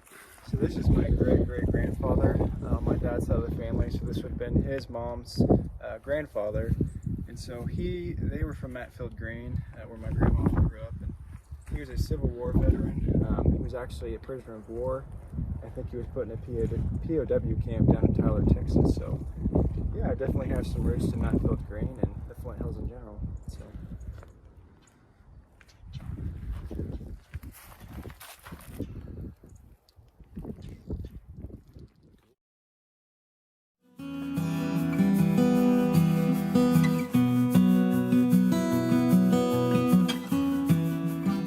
Starting our journey here in Milan, which actually is probably called Milan by the locals here. Like to Americanize those foreign words. But this is actually an incorporated town. And you might wonder, why is an incorporated town in a ghost town video? I did a whole video, me and my buddy Kurt, we talked about the definition of a ghost town. So if you're not sure why, you might want to watch that video. There's lots of definitions for ghost towns, and we're going to consider this one for today, even though technically there were 56 people living here in the 2020 census. But when you explore around, you'll definitely get some ghostly feelings, some feelings of kind of abandoned houses and buildings. And walking into downtown here, I'm just noticing how this concrete beneath me was probably part of something more significant. So yeah, let's explore around and learn more about Milan. The post office was established in 1875, about 3/4 of a mile southwest of town here. It was named after Milan in Italy. The town was built mainly in 1879 in anticipation of the arrival of the Kansas City, Lawrence, and Southern Kansas Railroad. Before the town was laid out, there was a district school 1 mile west known as Haytop. The school moved here in 1879. In 1880, the post office was also moved here. Population peaked in 1910 at 240, and at that time it was on the Atchison, Topeka, and Santa Fe Railroad. Had a bank, a mill, grain elevator, several stores, telegraph and express offices, and a money order post office with 2 rural routes. The high school was closed through consolidation in 1959, and the post office stayed open until 2011. Like I said, it's still an incorporated town, and the population kind of hung on until about 2000, but has really dropped off ever since, down to its lowest total ever at 56 in 2020.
In the town of Miller, which is, as you walk around Miller, it is, if you are interested in this subject of visiting some of these places, this is a pretty cool one to visit. Lots of old buildings still around. Very quiet area. The town really didn't become the town until in the early 1900s, which makes it a fairly young town for a lot of these places that you end up going and seeing. So it never became incorporated, so it was always a small town, but it did have a time where it was growing, and then the economic depression of the 1930s, and then fires, which were very common back in the early 1900s. Fires destroyed much of the town, and back then they didn't have fire departments in every town, and so that kind of was the, probably hit it at the time it was most vulnerable. And so, but after that, years after that, this little area built a really nice fire department, and they wanted to make sure it wasn't gonna happen to the town again. So they have a very nice fire department for a very small unincorporated community. And so kind of a cool little town in Miller. Never became a big town, but it's still here, and there's still, it appears, a proud community of people taking care of it.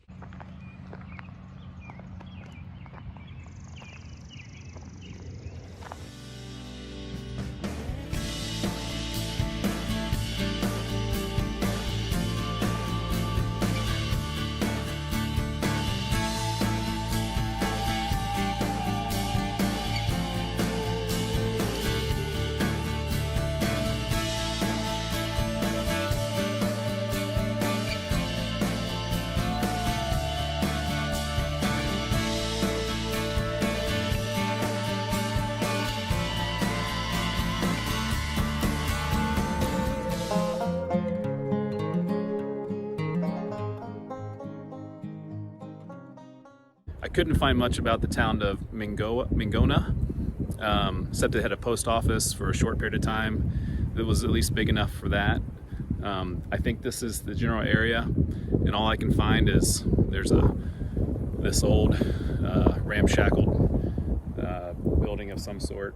Maybe it was somebody's house. Maybe it was more of just a agricultural building or structure. It is a beautiful night in the Gypsum Hills near Medicine Lodge. We're just a few miles from Medicine Lodge, and we're gonna watch a beautiful sunset here over the Gypsum Hills.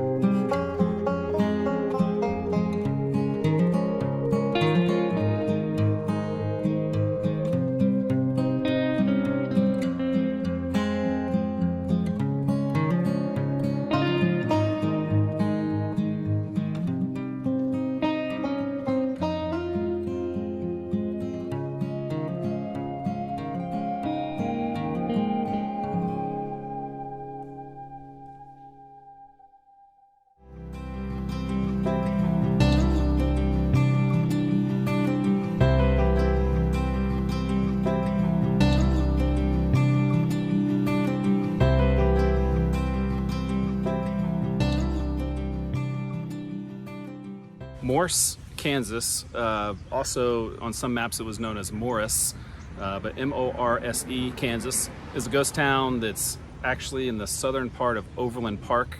The city of Overland Park is extended down this far, so it's basically a couple old buildings that you wouldn't even know used to be a town, but it was a town along the Oregon Trail. It got settled in the 1860s, which would have been towards the end of the peak of the Oregon Trail. The railroad was often along the Oregon and Santa Fe Trail as well. So railroad came through here, and there's actually a road right up the street named Railroad Avenue. So I'm assuming the railroad used to go through there.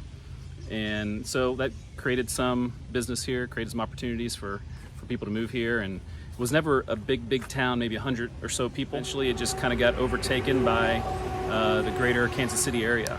And now it's, like I said, you wouldn't even know that there used to be a town here, but you could imagine 150 years ago, this was the town and there was nothing for miles and miles in all directions.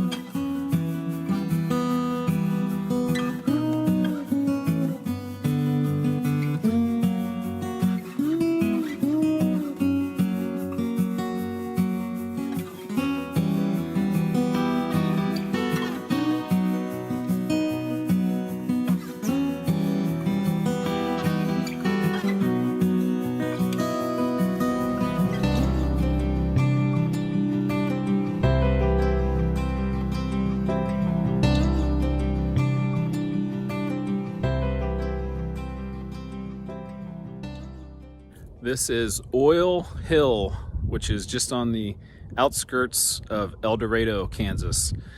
And at one time there were over 8,000 people that lived here. Pretty remarkable, because there's no one here anymore.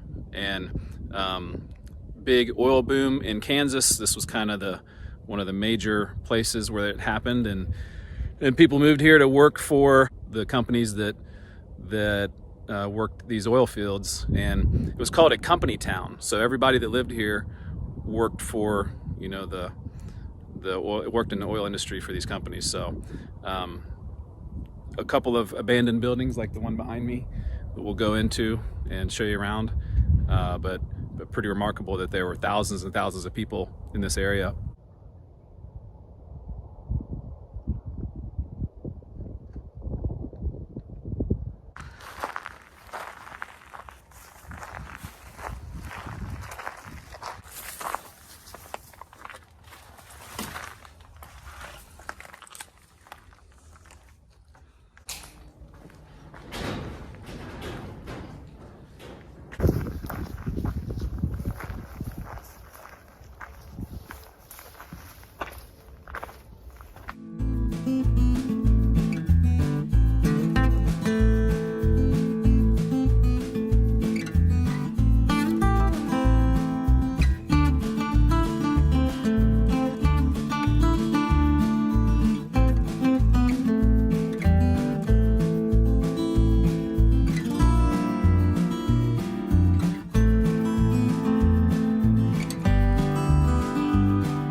Padonia is, as we're starting to get to the very northeast part of Kansas, this area was significant because there were a lot of free state people in this area, and then there were a lot of people that were pro-slavery. And so there were battles all around in this area.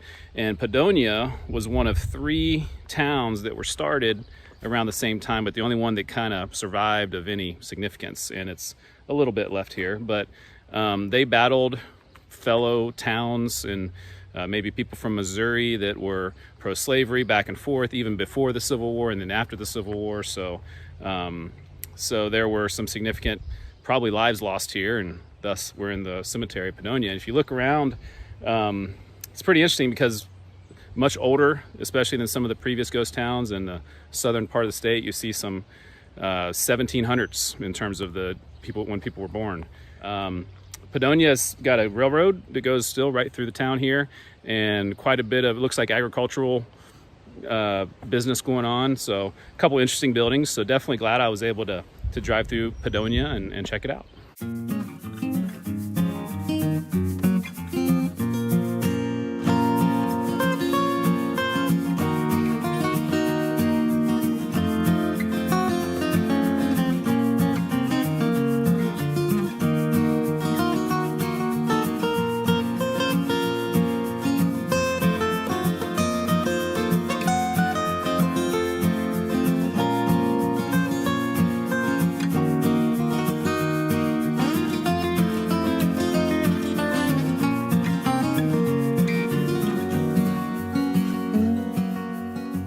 Gone from Italy to Australia. Now we're in Perth, but no, we're actually only like 11 miles away from Milan here. And Perth, Kansas is an unincorporated community. Stand here by the railroad because this was what this town was all about and built on, and obviously the railroad doesn't stop here anymore. And once that happens, a lot of towns like this no longer are as important as they used to be. And you know, Milan was about a mile off a pretty good main road, but here in Perth we're several miles away from any kind of, you know, highly trafficked area. So just no businesses or anything left. So let's learn more about the history of Perth and show you what's left of the town. In 1878, 16-year-old Katie McEachin from Canada purchased 360 acres in the area. In 1879, she sold her land to Alan Spear, and in 1881, he platted the town site. Post office was established in 1882, and the first business was a grocery store measuring 16 by 30 feet. The first train of the Chicago, Kansas, and Nebraska Railroad reached Wellington in 1887. From there, it was built through Perth in 1888. Perth became a shipping point for livestock. 1910, Perth was on both the Atchison, Topeka, and Santa Fe Railroad and the Chicago, Rock Island, and Pacific Railroad. At that time, it had a bank, 2 milling companies, several retail establishments, express and telegraph offices, and a money order post office with 1 rural route and a population of 150. Perth continued to grow. Population was as high as 400 in the 19-teens, but its remote location and school consolidation eventually led to its downfall, and the post office closed in 1954.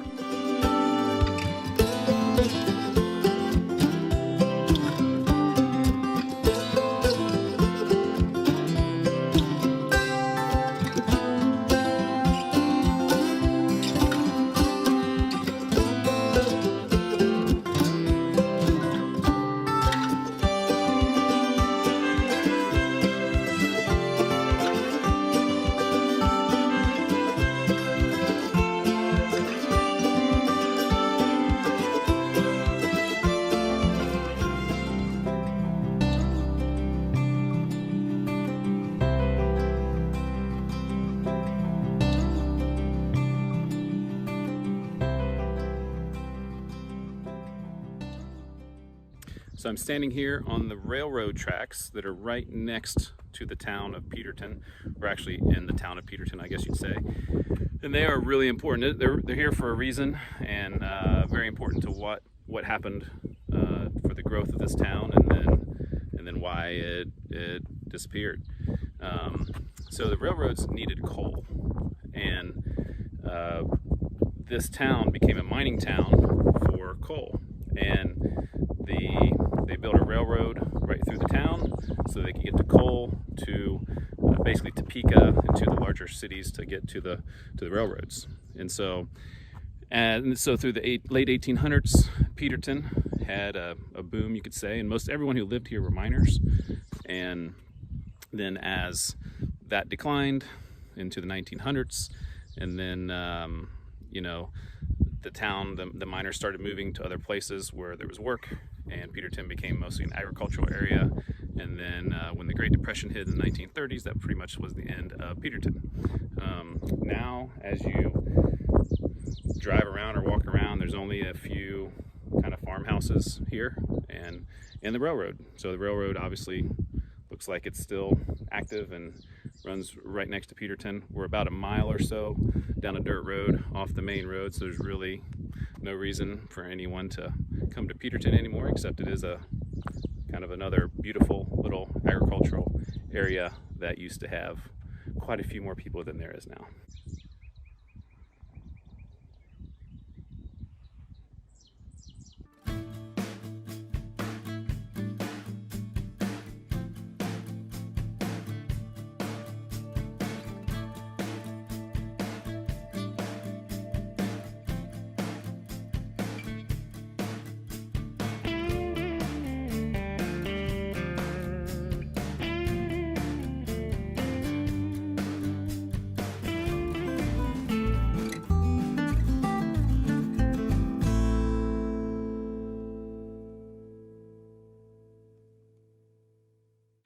Rock, Kansas is an old railroad town that the railroad stopping in, and in the 1940s. So was a town that was named Rock, kind of an unusual name, but it was named for Rock Creek, which is near here.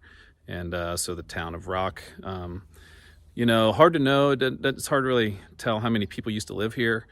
I think there used to be quite a few more people. There was a big flood here that had to people had to leave for. Just a couple miles from here, there was a major oxidizer spill that killed a couple of airmen, and they had to evacuate Rock at one time not too long ago. So a few historic things have happened here, but now there's not much left. Right here on the railroad, and obviously this used to be a busy place, and you can see the buildings behind me that are abandoned long ago. A few old buildings in town are cool to look at, but as the sun sets here on this evening in this video, the sunset in Rock long ago.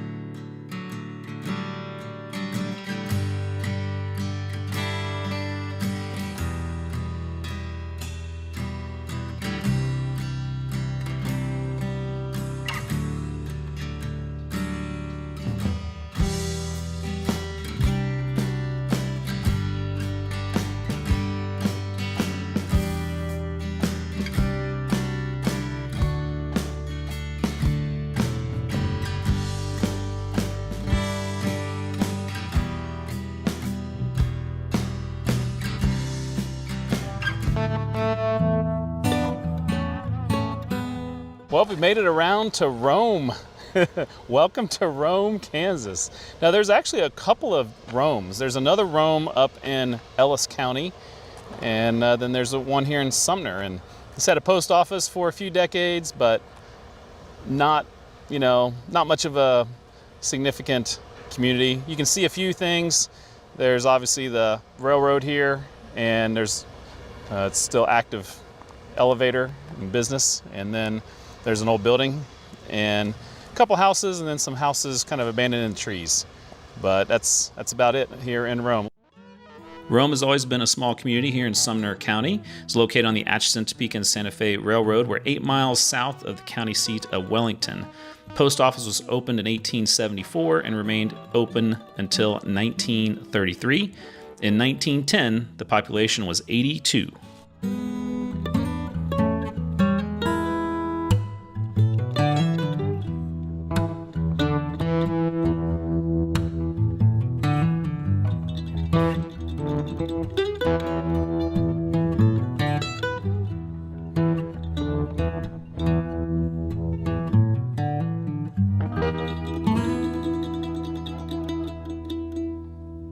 this was a fun day exploring around Sumner County and just kind of randomly picking some places that looked interesting, and I'd say most of them were very interesting. So I hope you enjoyed exploring some ghost towns in Sumner County, Kansas.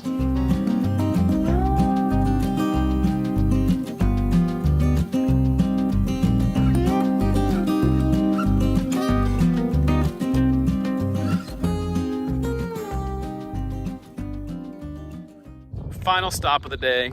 This is Silkville. Very, very interesting story. So the last place we were in, Arvonia, was a Welsh, kind of a colony. And this was started by somebody from France. His name was Ernest de Bossier. And Ernest seemed like a very interesting guy, kind of a political figure, or had some significant political thoughts, and started to disagree with some people in France in the mid-1800s when Napoleon III took over power. And so he was advised to leave the country. It was so significant. He went to New Orleans, and then after New Orleans, he ended up coming here and starting a town called Silkville because he wanted to start silk production. It was the first place in Kansas to produce silk. And so you got that going. You got a bunch of people from France to come over, and they started a town. And this was where it was started, right here in this basically rural area now. And so they were producing silk. Ernest had a kind of a socialistic view on politics, and everybody, should kind of have the same. And so when the guys from France came over to work here, and then they started learning English and talking to their American neighbors, they found that they can make more money elsewhere. And so that proved difficult for Ernest to keep up with. And then other places started producing silk once they found out they could do it here in Kansas. And so that really was the beginning of the end for him for silk. But Ernest persevered, and he started making cheese and wine, kind of stereotypical Frenchman here in America. And that was very successful. And so he was able he was quite an interesting guy, was able to do a lot of things here.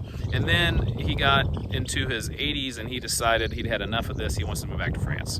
And so when he moved back to France, Silkville kind of died with it. And so now all that's left at all here is this old school building.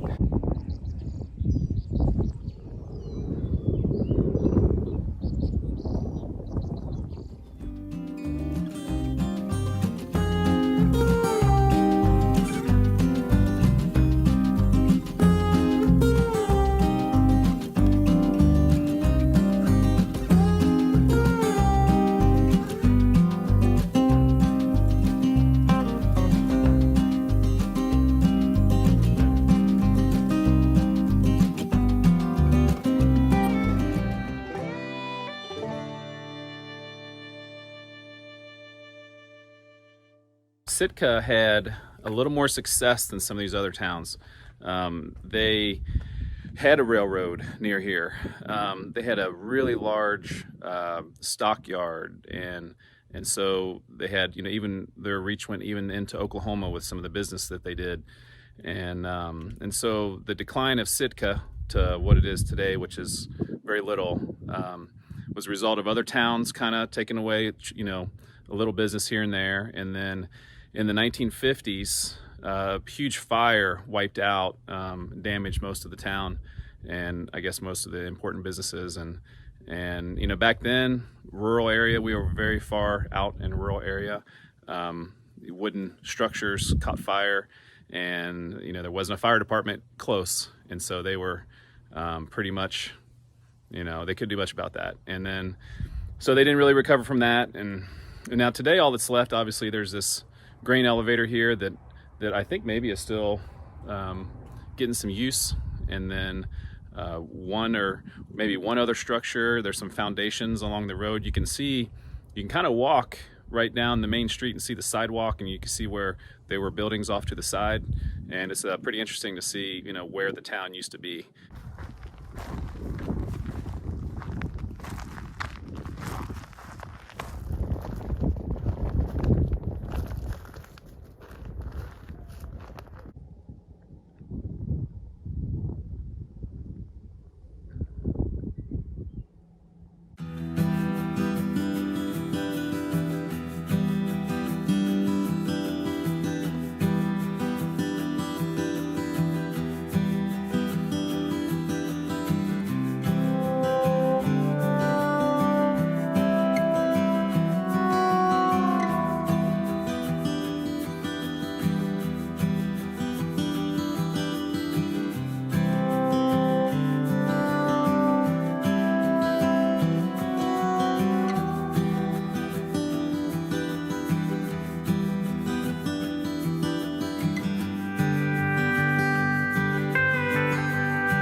So the next two towns are linked together.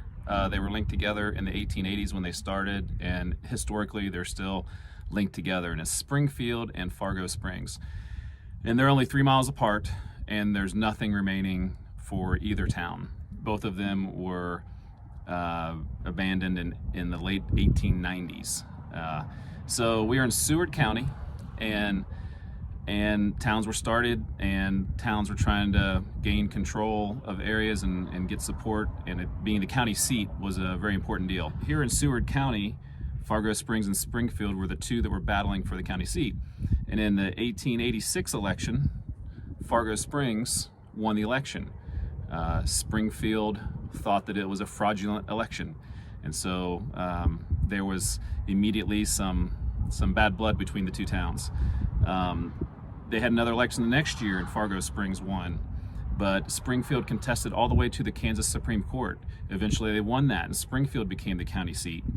And this kind of back and forth tension between the towns went on for a few years, and they were battling also to try to get the railroad to come through their town, and if the railroad came through, that was pretty much assurance that the town was going to be successful. And so the railroad, they decided to go south of here about 18 miles to Liberal, Kansas, and then Liberal became the county seat, and these two towns a few years later died off. The tensions were so bad that there were planned attacks of each other, and maybe one of the more comical ones is that both towns had heard that the other town was going to attack them, and I don't know if they were trying to burn down the businesses or whatever they were trying to do, but there's a hill that kind of divides the two towns, and it's so on separately, maybe somebody's playing a joke on them, who knows, but they both heard that the other town was going to attack them, and so they both were guarded on either side of the hill waiting for the other town to attack, and neither one of them did. So there's really nothing left. I'm sitting where Springfield apparently was, and there is a historical marker that tells kind of the story of these two towns here. I didn't find anything in either place except for that. Interesting history between these two towns in southwestern Kansas, and no longer does anything remain of Springfield or Fargo Springs.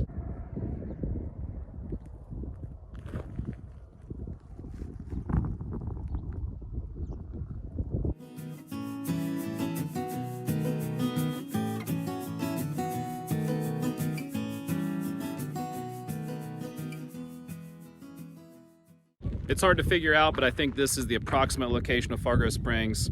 Nothing left here except a sign for some pheasant hunting.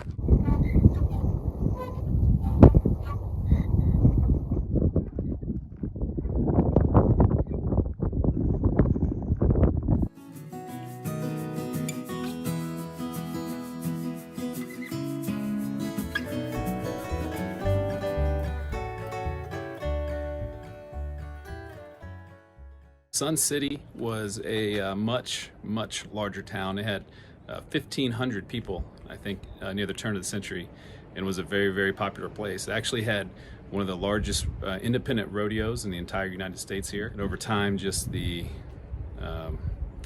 remoteness of getting to it, I think, hurt its business. So there's a lot of old buildings. Very interesting place to check out.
I was driving down the road. I hadn't done any research on this county, and so I didn't know about, you know, where other ghost towns are, and Volland's right down the road from here. There's a cemetery called Templin, and I thought, well, maybe that's the cemetery for Volland. They don't always name the cemetery the same thing as the town. But then as I was approaching it and I was looking for the cemetery, I found a school. And this school was built in 1904, and did a little more research, and turns out there's a post office here from the 1870s until 1904. And so when this school was built was when the town must have been on the decline. I don't know anything else about the town, but interesting that there's a school here, and looks like a new door. And there's a cemetery, there's a couple other old structures, but we'll look around and see what we can find.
So really the only things left in Truesdale are this, I guess it used to be a gas station, there's an auto parts store, and there's a church, just a few houses. But this is tiny little Truesdale, unincorporated, and just a few people remaining.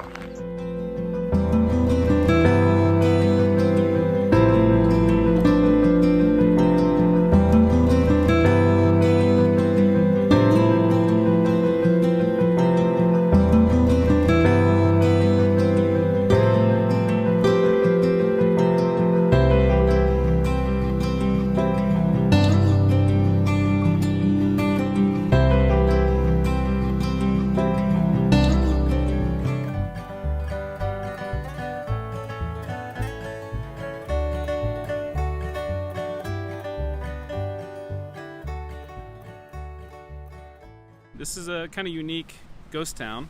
The beginnings aren't that unique, as Volland was started because of the railroad that came through here.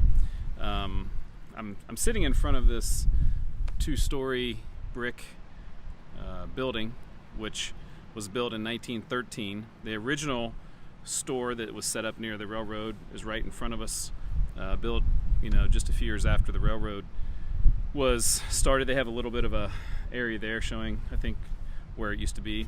And then this was built, and Volland became a pretty busy place, and it was, you know, several hundred people in this area, kind of township area.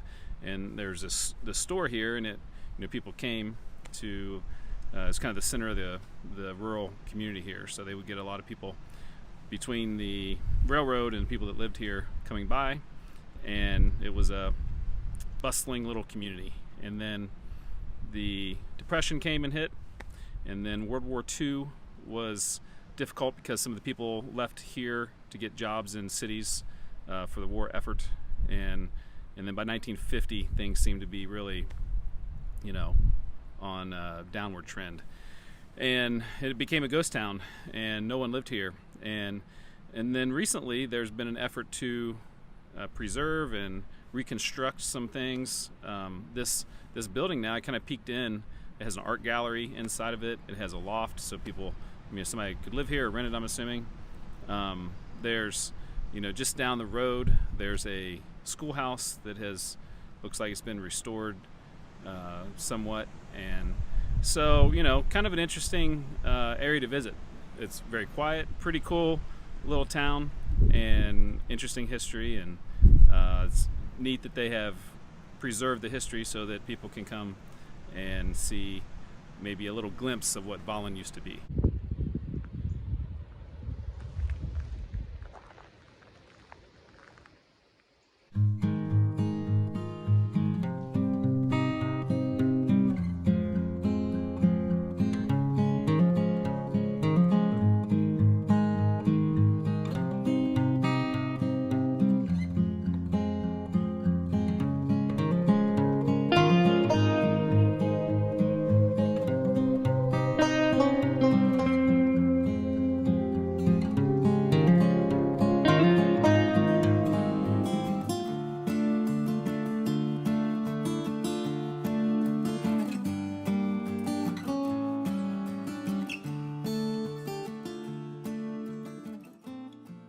So this is Waterloo, Kansas, our last stop on the trip. And Waterloo, like a lot of these other towns, there's reasons why it has become one of the ghost towns of Kansas. And Waterloo was thriving, I guess you could say, in like the 1880s. And then a variety of things happened. So the county seat was lost to Kingman. And then, so a lot of people, obviously, businesses, things moved there.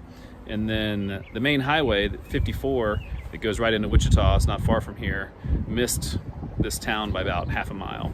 So I can actually see it across the way, but didn't go through here. So obviously a lot of the traffic went around Waterloo, and people didn't need to stop anymore. So that's why businesses went elsewhere, and it became, like I said, another ghost town of Kansas.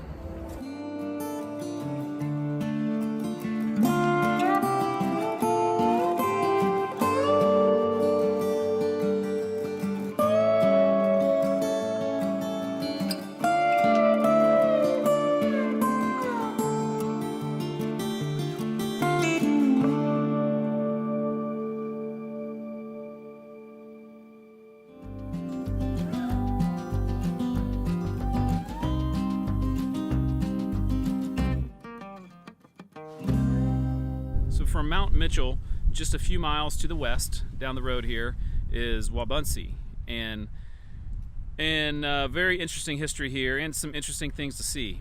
I'm sitting here and I'm looking directly at the Bible and Rifle Church, the Beecher Bible and Rifle Church. Very unusual name for a church.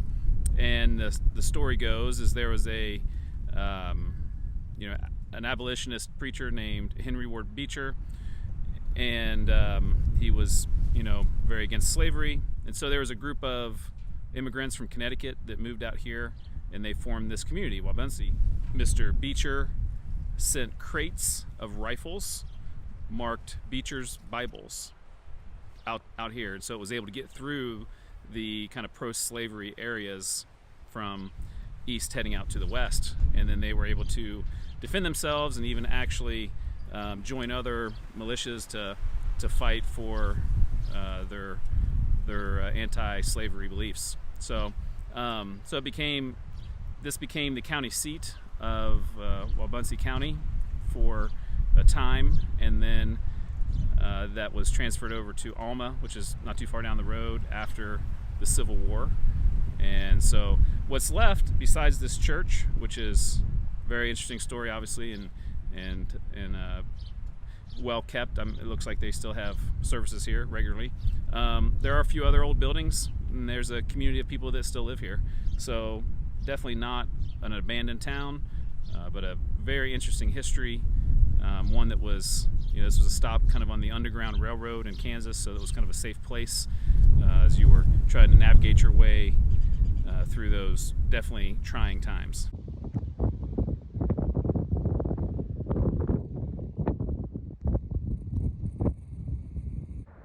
right along the main street, there's a nice little memorial. It talks about the history of the town and honors some of the people that helped build it, and goes through a little bit of the history that I just talked about with the Beecher Bible and Rifle colony, and so a nice display of 3 or 4 displays there. And then it also talks about the history of the town and what happened and how it, faded after the Civil War. There's some cool old pictures of the town. I love seeing those old pictures. And it also talks about kind of how the church was the main thing that kept the town alive, and how they've tried to keep the town, going with the church, and there's about the resurgence of the church. So cool little stop, a good way to explore more of Waubonsee.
I'm walking down the main street of White Cloud, and this is still an incorporated town, about 150 or so people.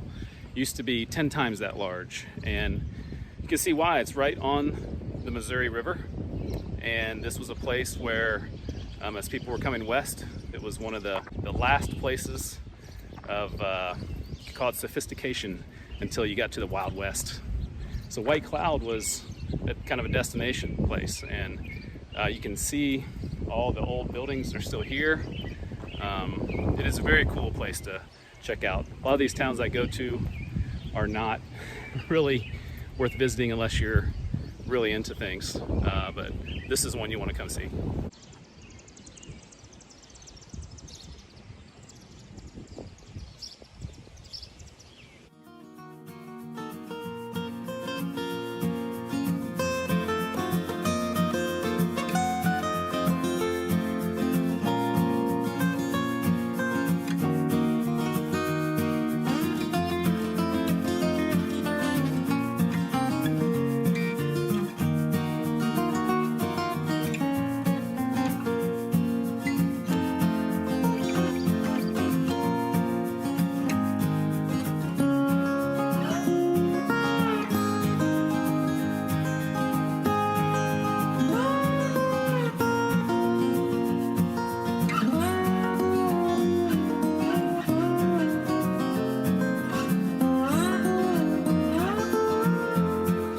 This is called the 4-state lookout at White Cloud, and that's, so you can see Kansas, you can see Missouri, you can see Nebraska, which is not far here, and then down the way is Iowa. And so from this area you can see 4 different states.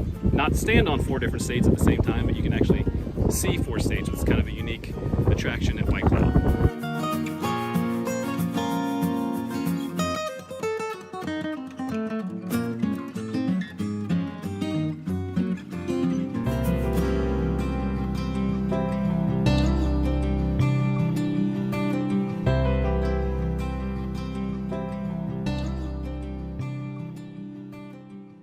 There's not a ton of information to find about Woods, Kansas. Right behind me is a store, an old store. It's one of the last remaining things in Woods. There's also a grain elevator just down the street and just a couple houses. Woods was not named because there's a lot of woods in this area. It was named after a banker whose last name was Woods. And the failure of this town was because of a railroad that failed. They had the Kansas-Oklahoma Railroad that didn't happen, I guess, the way they wanted to, and the town never really grew to be much. And so a local started this store, and that's really one of the only remaining things besides a few houses. So very cool that it's still here and that it's not been knocked down, to show that 100 plus years of an old wooden store is still hanging out here in Woods.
I'm here in Zenith, Kansas. Now this is an interesting town. This is kind of a tale of two towns. There was originally a Zenith that was a small agricultural area that they had a railroad track kind of come this way, and the farmers could get everything they needed to the bigger towns. And then that was in like the 1800s. And then in the 1930s, as the town was kind of declining, oil was discovered in this area. And then Zenith, Kansas became a huge distributor of oil. And at one time there were over 200,000 barrels of oil a day coming from this little area of Kansas. There was oil derricks everywhere, over 100 oil derricks, and just a very busy time, and then you call it a boom town. And that went through, World War II, and even when Kansas had, I've read that in the 1930s the oil production went down in Kansas, Zenith actually went up. And so eventually, those things kind of dried up, and then people started moving away. We're right here on I-50, which is the road that's the backbone of America from California all the way over to the East Coast. So Zenith sits right here on I-50, and obviously was once a very, very busy place. Now there's a schoolhouse left. There's a really big grain elevator, a little bit of farming agriculture area, but there's not much left of Zenith.